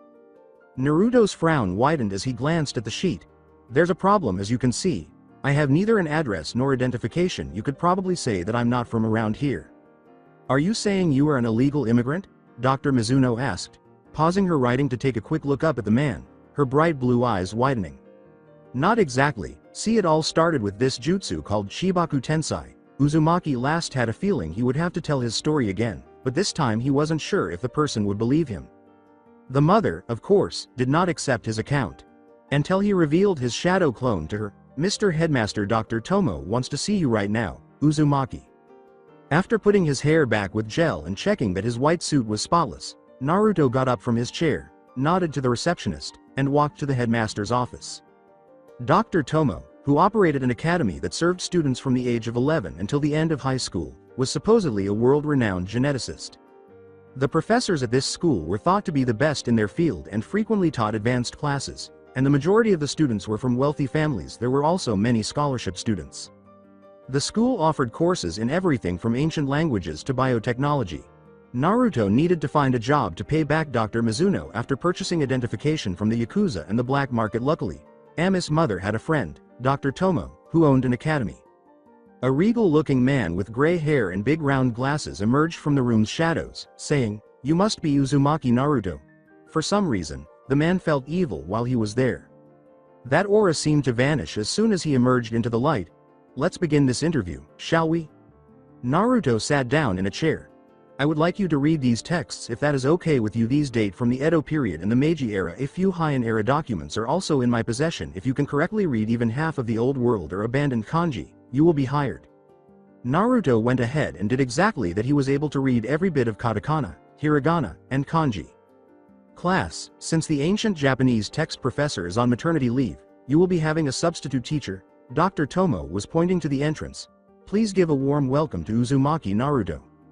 A man with a dark complexion that contrasted sharply with his white suit, gelled back blonde hair, and incredibly vicious eyes casually entered the room, causing the class to gasp.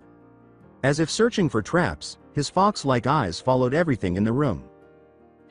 I almost didn't see this one. He went to his seat and placed his hands on the chair, which instantly collapsed. He opened his drawer and caught a rocket that flew out, which exploded in his thick hands. Now, this is new. The class held their breath as the professor said dryly, "Yes, kids today are inventive."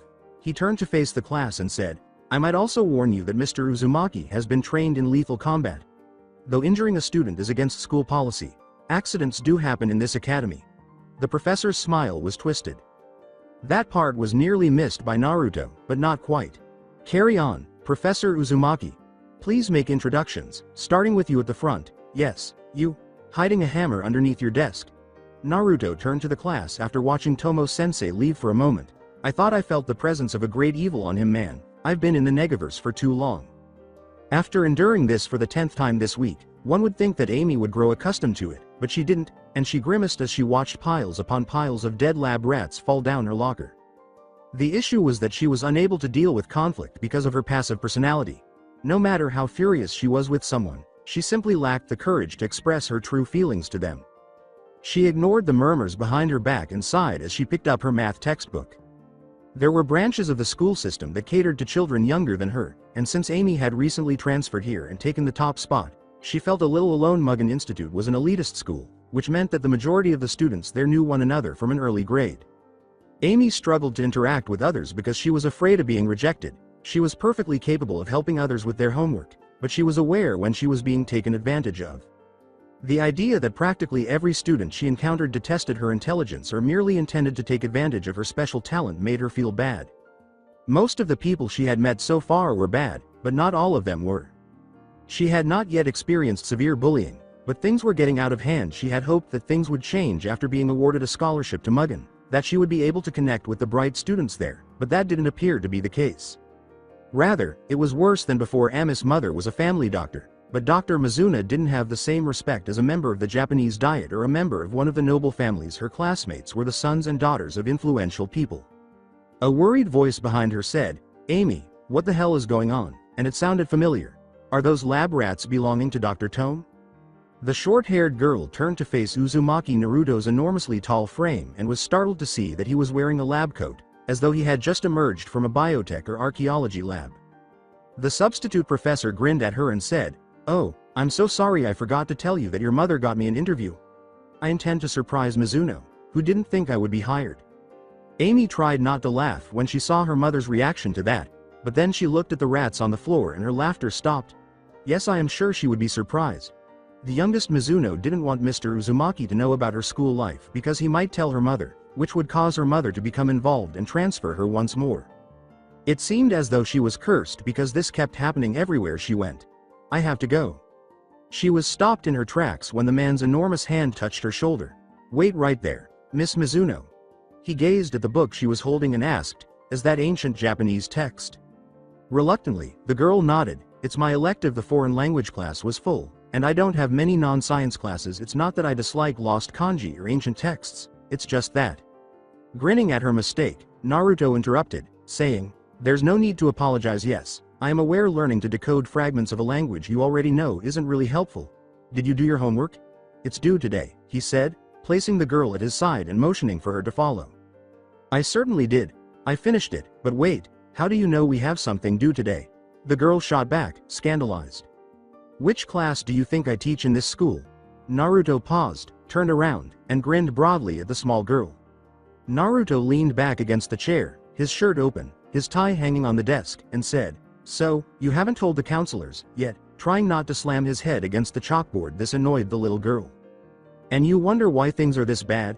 he asked, turning to the bashful brunette in front of him in the deserted classroom.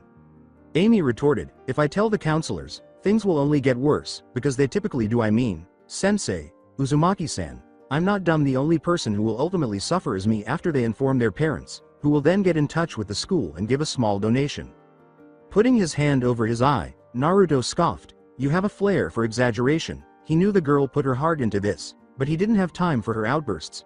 "Have you tried talking to Dr. Tomo by any chance?" Amy struggled to keep from shivering. "Thus, I am not alone in believing that he is flawed." "I see," Naruto said slowly, and he shrugged. "I don't blame you," he said. "Even though I don't have a bachelor's degree, he still hired me." Since being from a different planet tends to exempt one from many rules, Amy made an exception for Uzumaki Naruto, saying, "I thought you bought a fake bachelor's of anthropology on the black market. Didn't they check out when he confirmed them?"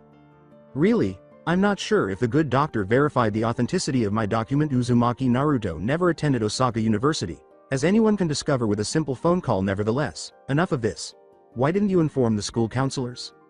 Amy considered her response for a long moment. It hardly came out as a whisper when it came to her. "I was ashamed. I am ashamed that I couldn't fix this problem on my own." She attempted to hide her sadness, but was unsuccessful as one tear fell from her eye. Naruto remained silent. He turned to her after turning to the window and said, "I used to have the same problem. Did you experience bullying at school? I am not going to go into details, but the level of violence I experienced growing was far, far worse than what you deal with." He got up and threw her over like a skyscraper, saying, "No, I was bullied wherever I went. I am sorry, I have very little sympathy," he said, giving her a stern look. Amy began to cry, but before she could cry, she began to feel a certain kind of anger. The man she saved had opened her heart to him, and he spat it back in her face. Dared he treat her like this? Why did he have the right? For crying out loud, she was a girl. Even though she may not have experienced physical violence often, emotional violence could cause just as much pain. "Did I aggravate you?" "I probably did." Mr. Uzumaki scowled. "However, before you scream at me, consider this. Are you upset with me or with someone else?" "Both." "What are you going to do about it?" He laughed and said, "Good answer. Look after it." "How?" When she looked out the window at her classmates playing, they denied her entry to their group once more, and Amy became so enraged that something inside of her exploded. "How will you make it better?" Naruto repeated. "How?" When Amy opened her eyes after closing them, Naruto felt the icy blue eyes staring at him with a frosty expression, and he felt no sympathy for the idiots who had tormented her. She gave her classmates a cold glare and said, "I am smart, I'll think of something." In order to give Amy time to gather herself, Naruto moved ahead of her. One of the chemistry labs had exploded, so they were dismissed from school early. Even though the students were titrating chemicals in a hot plate, Naruto found it interesting that the only beaker that didn't blow up was Mizuno Amice. "I can't believe I did that." The girl was hyperventilating and looked extremely embarrassed. "I am going to get expelled." "Doubt it," Naruto said. Shrugging and moving ahead of her, he took a cigarette out of his pocket and was ready to light it when he noticed a sign that read, "Help wanted at the Hirakawa Shrine. They have to catch the culprit first. Looks like they need a team to set up for the upcoming festival." He pointed to the entrance of the shrine and said, "I think I am going to apply. You want to come?" Amy turned to the older man and looked at him, perplexed. Hino Rei took great pride in her power. Although she was not physically strong, she had a fire inside of her that would not die, and this fire stopped many schoolyard bullies in their tracks because none of them wanted to experience the girl's intense rage.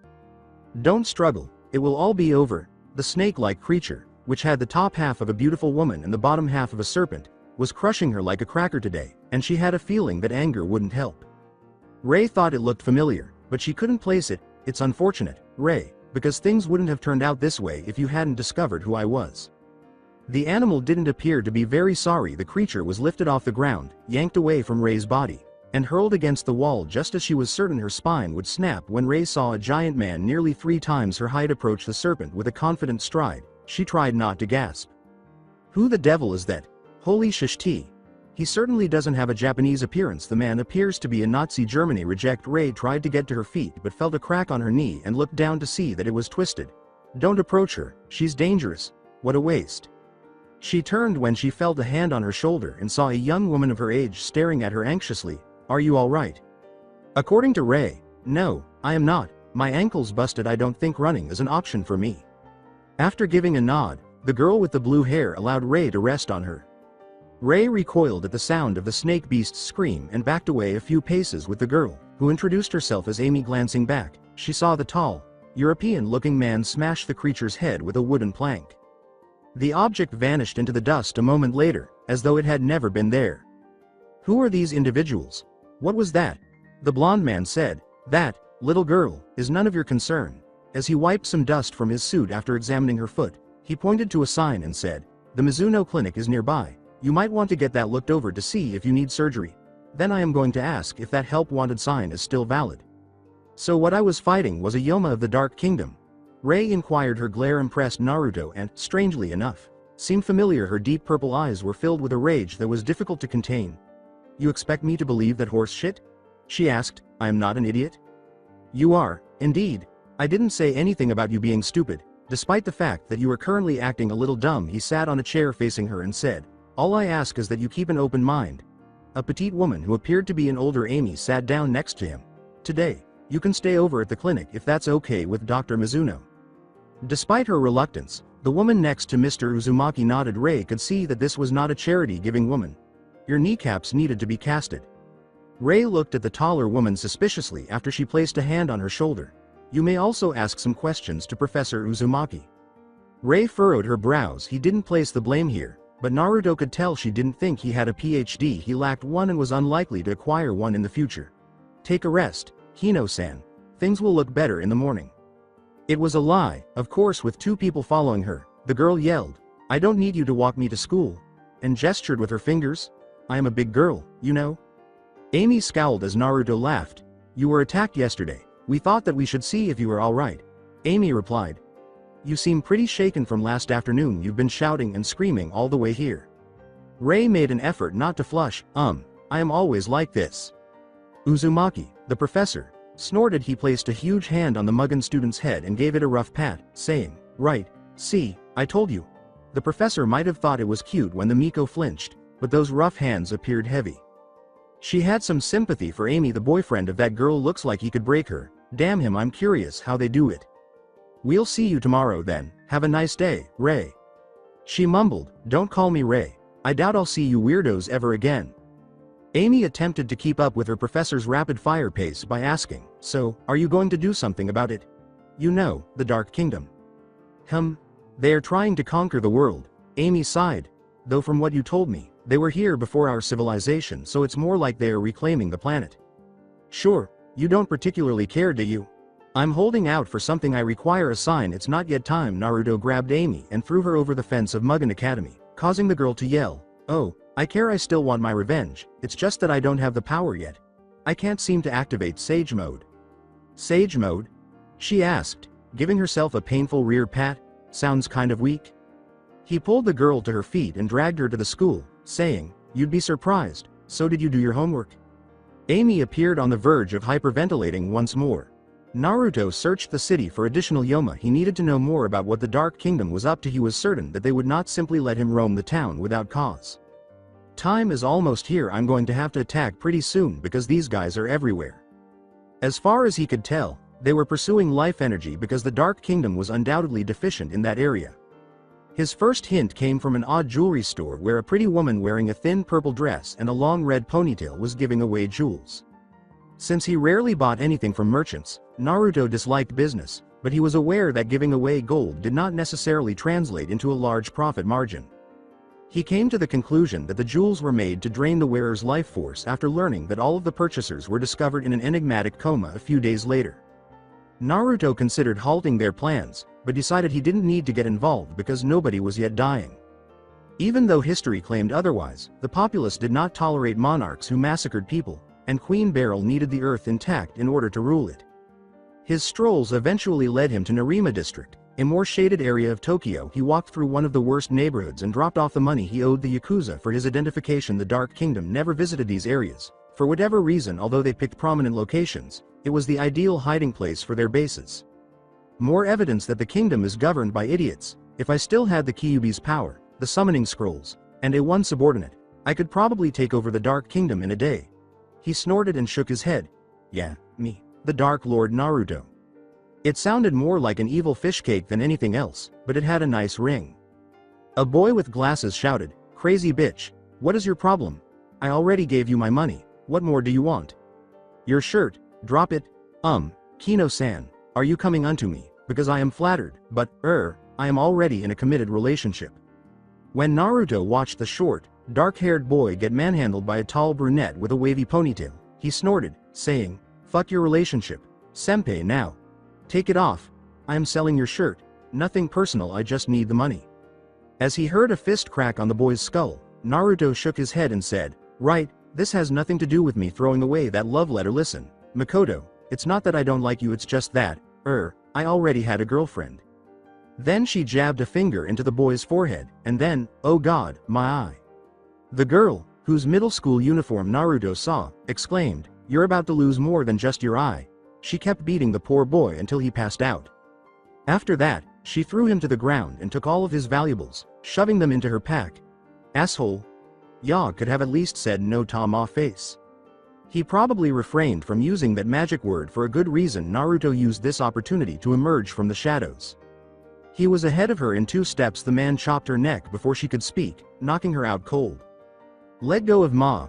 cried the thug girl. "I'll scream. I swear I'll scream and call the police." With a smile, Naruto said, "Where do you think I am taking you, Makoto-san? You and Rei would most likely kill each other if I took you to the Hirakawa shrine for some mediation. I am absolutely not doing that." Naruto had a serious issue when he eventually arrived at the station. There were no police since the Dark Kingdom was zapping people's life energy. Thugs, thieves, robbers, rapists, and killers were practicing their art on unconscious people. The city appeared to be rife with accidents and unexplained crimes, and emergency calls were being placed everywhere. The majority of these unconscious individuals were usually women, many of whom had bought the jewels from the shop where Naruto had previously been. The professor gave careful thought to his next move.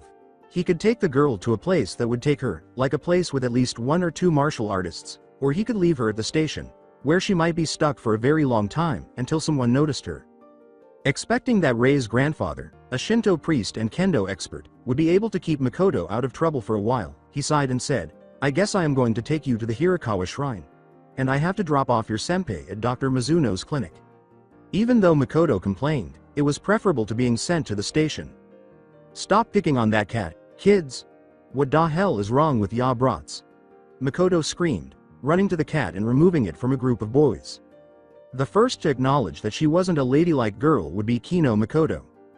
Despite her best efforts, she had yet to find a boyfriend because she was tough, brash, thug-like, easily irritated, and, worst of all, violent. The older guys, who weren't just interested in making fun of her height, tended to have girlfriends already.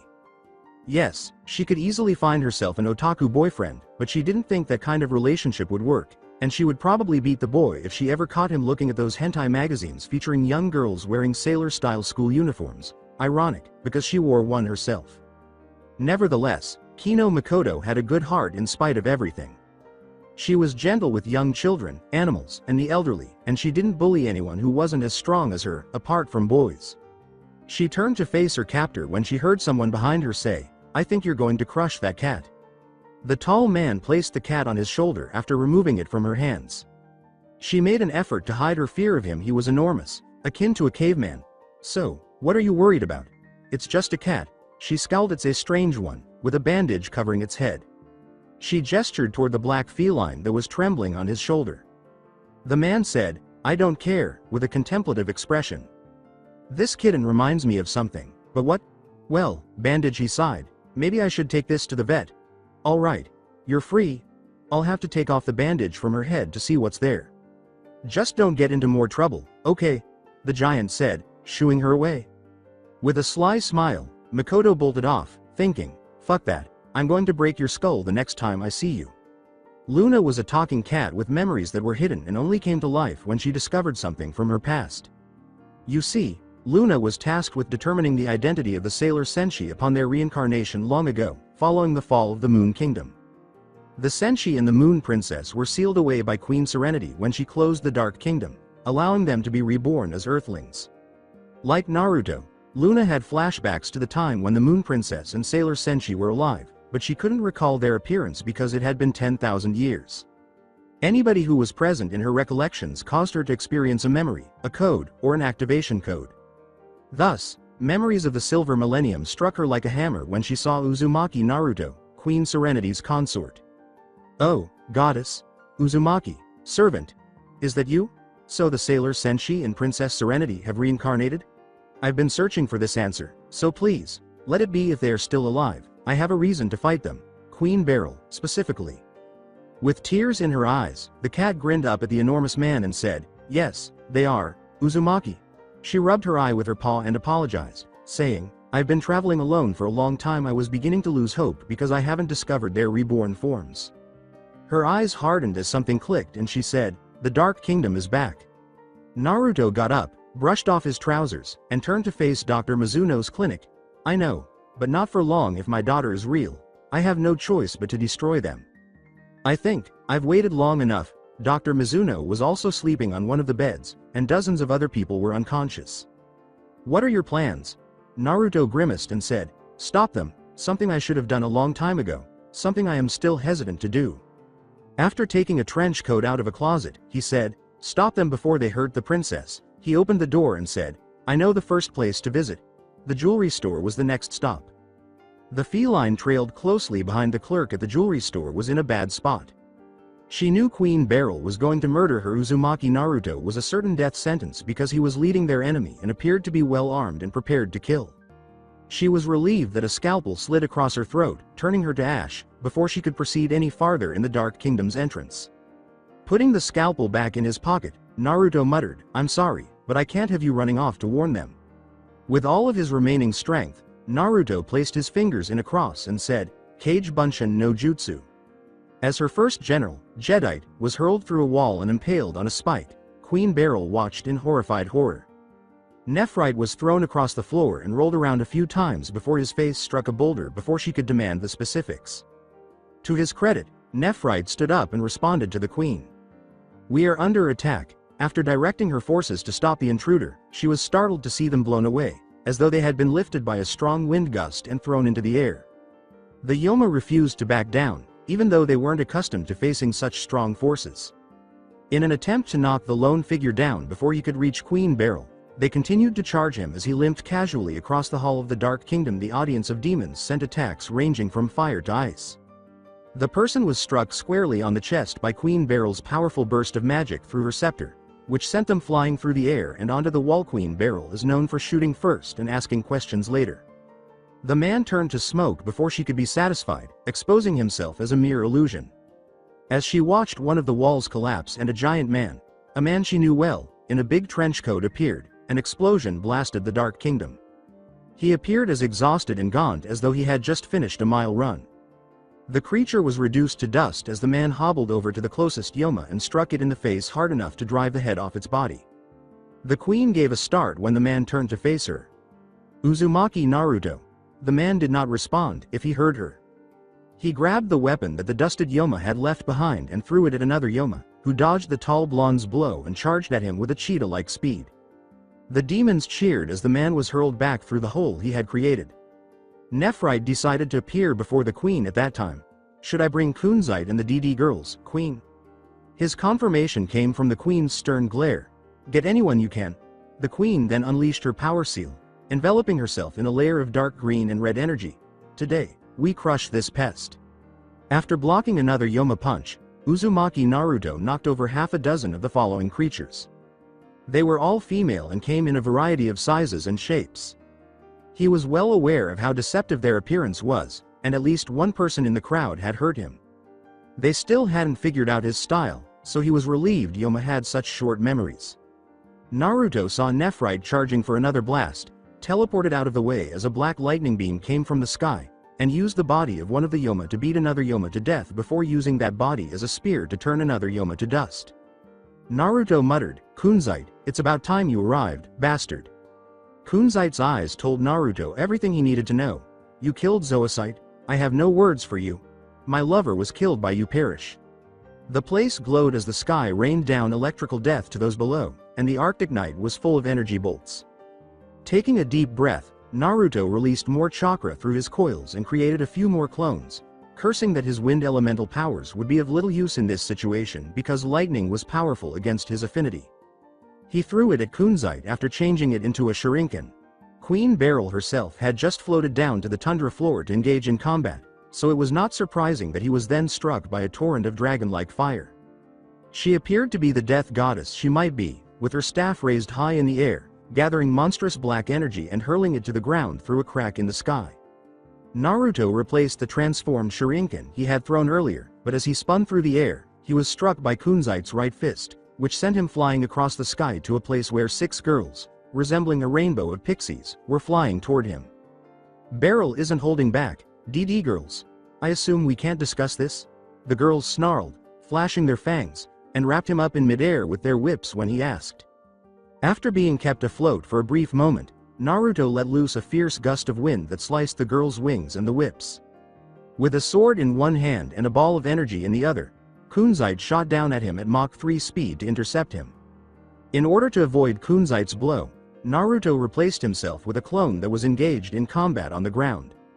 While holding the sphere of death in front of him, he charged up his left hand to form a Rasengan, which he then slammed into the face of the demon he was fighting. As more demons began to dogpile him, he expanded his Rasengan to a gigantic size, combined it with wind power, and threw it into the ground.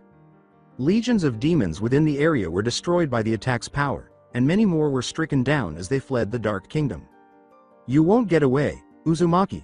As Beryl closed in on him, another beam of pure demonic energy fell from the sky. Naruto could see the power growing in her, and he could see the demon Metalia gradually materializing, but it was a small portion of the great demon's power. There was still hope for him. "I've already gotten away," Naruto replied, looking around him and realizing that everyone he would need to kill was present. "You've fallen for my trap," he said. With his eyes closed, the wounded man allowed the energy of his surroundings to envelop him. Although there was not much life in the Arctic, it was still far more abundant than the Crystal Palace. Naruto's eyes slowly turned to resemble a frog. He didn't want the energy from the Arctic. He located it by reaching farther into his surroundings. He discovered that each living thing in the Dark Kingdom possesses its own chakra. He then extracted his chakra from them. This was unfair. They had the upper hand, by which she meant herself and her henchmen. He was outnumbered by them. He had fallen into their trap and was now cornered. They were losing, even though they were the bad guys, more powerful, clever, and had a plan. "DD girls, Kunzite, and Nephrite, why are you on your hands and knees?" she cried after him. "Given how I just took back all the chakra you've been zapping from me over the past 10,000 years, Uzumaki said. Limping towards Beryl, the queen watched as the giant man passed the forms of the groaning, twitching creatures around him and supported himself on a stray Yoma leg. The man's eyes were crossed for some reason, and she retreated from his battered body, saying, "That's impossible. We feed on energy all the time. No one should be able to pull it back." Naruto chuckled. His cross-shaped eyes gave her the chills, and he smiled at her with his sharp, twisted teeth. "Sage mode." He was referring to his eyes. "I use my chakra to pull the natural chakra in the environment and make myself stronger." "That's not correct. Hold on, Beryl. The energy you've been gathering for the past 10,000 years wasn't my life energy. Rather, it was a form of extremely malignant natural chakra that took the form of a chakra beast," he said, shaking his head. "Basically, you've been feeding your henchmen food that I could have easily pulled back into myself," Naruto said without bothering to expand. As the queen appeared perplexed, "This chakra you used functions similarly to a shadow clone chakra returning to my body." He grinned. "Have you ever wondered why I didn't escape the cell sooner? I thought it was the energy sapping chains." With a laugh, Naruto said, "No, part of it was, but not exactly. I had to make sure that every last one of you fuckers had a piece of my chakra in you. I had to make sure that every last one of you had a tag that I could pull back into me. I didn't want to leave a single roach out," Queen Beryl said, feeling incredibly small in comparison to his towering figure. "Though, I probably wouldn't have used it. I had no reason to use it unless I was pushed." He paused, then sneered at the enraged queen, adding, "Unless I was given a good reason to." Defiantly, the queen asked, "What made you change your mind? Why kill us now? The Moon Princess and the Senshi live." The queen swore, her eyes widening. "I'll kill them." He placed a hand on the queen's throat and raised her off the ground, saying, "You won't?" The queen's defiant expression persisted, so Naruto had to give her some credit. "I have another idea for the Dark Kingdom, and I genuinely don't want to have to carry out genocide today, and you won't be able to survive unless I restore the Kyuubi chakra to your army." After hurling the queen onto the Arctic floor, he sat down next to her and said, "Now, tell me what you know about the Moon Kingdom's enemies." "Why? Humor me. There are a lot of them," she remarked, considering the quantity. "Among them is Nemesis. In the system's outer realms, they reside on the 10th planet. Do you believe there is a possibility that they will launch an attack on Earth? Even a little?" inquired Naruto. The queen frowned and said, "Yes." Naruto narrowed his eyes and said, "Good. Who else?" Queen Serenity and Pluto are the targets of retaliation from Pharaoh and Mistress Nine. Even though they need more fuel to operate, they are most likely more powerful than my forces. I think they kill their victims most of the time," she grudgingly said. "Even though they are also enemies of the Earth, I can't say I know any more about them." "What are you getting by this?" He looked at the Yoma bodies all around him and said, "I'll let you know in a second. They were ugly and evil, but it wasn't right to kill an entire race because he could, and they hadn't killed anyone yet. He turned back to the queen and asked, anyone else? The dead moon. The queen swallowed, her eyes widened, and she trembled, trying not to look scared. Oh, God, she said, but I haven't seen if this has been proven. Their queen is the equal of the moon goddess. Serenity, another adversary of the Earth and Moon Kingdom, is Chaos and Sailor Galaxia maybe, but if you're bringing this up, I heard she was just a legend. Aren't you beginning to notice it? So you want to destroy the Sailor Senshi? Naruto shook his head. I really do understand that they are extraterrestrial beings who wish to take over the world. The throne of the Earth is more yours, Beryl, than theirs. You at least have a basic awareness of how crucial it is that this planet endures, especially since you are an Earthling and you truly use Earth magic. She muttered, Earth is my home, and he pointed to the lifeless landscape. It's not much, but I wasn't going to let the Crystal Witch take it away from me. He said paradise is not a false utopia. But you see that the Senshi are not the real enemy, don't you? Naruto said, nodding. When the next villain appears, you are left to face them alone after defeating the Senshi. In an attempt to make his point, Naruto looked at her and said, why waste your time trying to kill 4 little girls and my daughter, when you should be worried about powerful forces stronger than you? I understand now, Pluto. I understand why you did what you did, but don't think I am going to be used. I am changing the future once and for all, forces vying for control of the cosmos. I am not an astronomer, but I believe even you are aware that there has been a lot of unusual space activity going on, Naruto said, pointing to the sky. We will require all the assistance we can get when the time comes, as the Earth will be devastated by monsters much more powerful than the Yoma you summoned. The queen turned away after giving the man a chilly look without saying anything. And what do you get out of this? Everything. I get to ensure that you never again harm anyone I care about. I get to ensure that your demons are under control and that you are ready to face any evil that may arise in the future. You're already a skilled fighter, so screw that. I can probably locate the Senshi and train them. I'm going to take advantage of you and let you off the hook. He got to his feet, her on the floor, him nearly in the air, and he glanced back at the thousands of writhing bodies behind him, then back at her. Look at this. Beryl. The Dark Kingdom is mine. Keep in mind that my chakra is the energy that sustains your Yoma. My chakra is under my control. I have the ability to transform my chakra into both food and death. Keep in mind that my chakra is poison in many ways. It's your fault that you forced me to use this. His back was heavy as though it bore the fate of a whole universe, and he turned his back on her and limped toward the horizon. If I ever see your demons gathering enough energy to put someone in a coma, put the people I met here in danger, I promise you, by the 6 paths of hell, I'll return and kill you, very, very, very slowly. Then he disappeared, leaving Queen Beryl with the impression that she had just made a deal with the devil.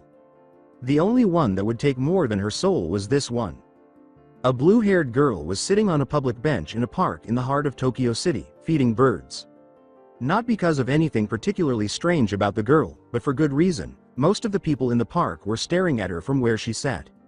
No, it was the enormous individual seated next to her. He had burned salves all over his face, a cast on his arm and leg, and the appearance of someone who had been repeatedly beaten, stabbed, drowned, shocked, and set on fire. He was breathing rapidly, as if he had just completed a marathon run, and only one eye was functioning. You handled the Dark Kingdom, then? The girl asked, her words sounding very meek. Without me? The man scratched one eye, which had an eye patch over it, and said, and what exactly would you have contributed to the battle? With a frustrated expression, outthink them to death? Frowning, the short girl said, not fair, Professor. I am joking, the man sighed, rubbing his temples and frowning as he looked up ahead and saw 2 girls fighting. Amy, did you invite Makoto and Rei? Amy appeared perplexed. Oh, Makoto. Do you mean the girl who discovered you unconscious near Narima? Please, don't mention that name. Naruto stood up, looming over her, and said, I didn't know the portal back from the Arctic led back to that crazy place. His eyes twitched. I almost had my head chopped blow off by some guy named Ryoga, blown up by his crazy rival, Ranma, then chased down by a mob of his fiancés when I punched the fucker's lights out.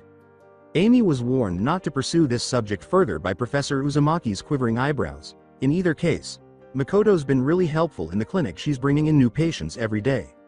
The reason, Naruto muttered, probably because she's the one beating them up. Anyway, the 2 of them look like they are about to kill each other. The man with the bandage stood up, grabbed a walking stick, and approached the angry brunette and dark-haired slowly.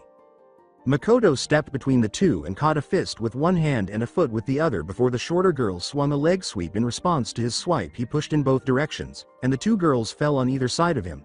Ladies, that's enough. Can't we just enjoy this day in the park? Before the gangster girl apologized for bumping into her, Ray began to rant about how that would never happen. The gangster then retaliated, claiming that Ray was the one who had bumped into her given that neither was likely to apologize to the other. Naruto was fairly certain that both were at fault. Eventually, Amy approached the two and made an attempt to stop them, which the Uzumaki were shocked to do. Amy, who found it hard to interact with her classmates, appeared much more at ease with the two girls she had just met. One of them screamed, shouted, and became angry at everything she saw, while the other beat up her senpai for lunch money. Unfortunately, the two girls wouldn't let the topic drop and asked the bashful brunette if every aspect of Uzumaki-sensei was in proportion. The three of them were enjoying a makeshift picnic, which Naruto had to pay for himself, when they immediately began debating whether or not he, Professor Uzumaki, was her boyfriend.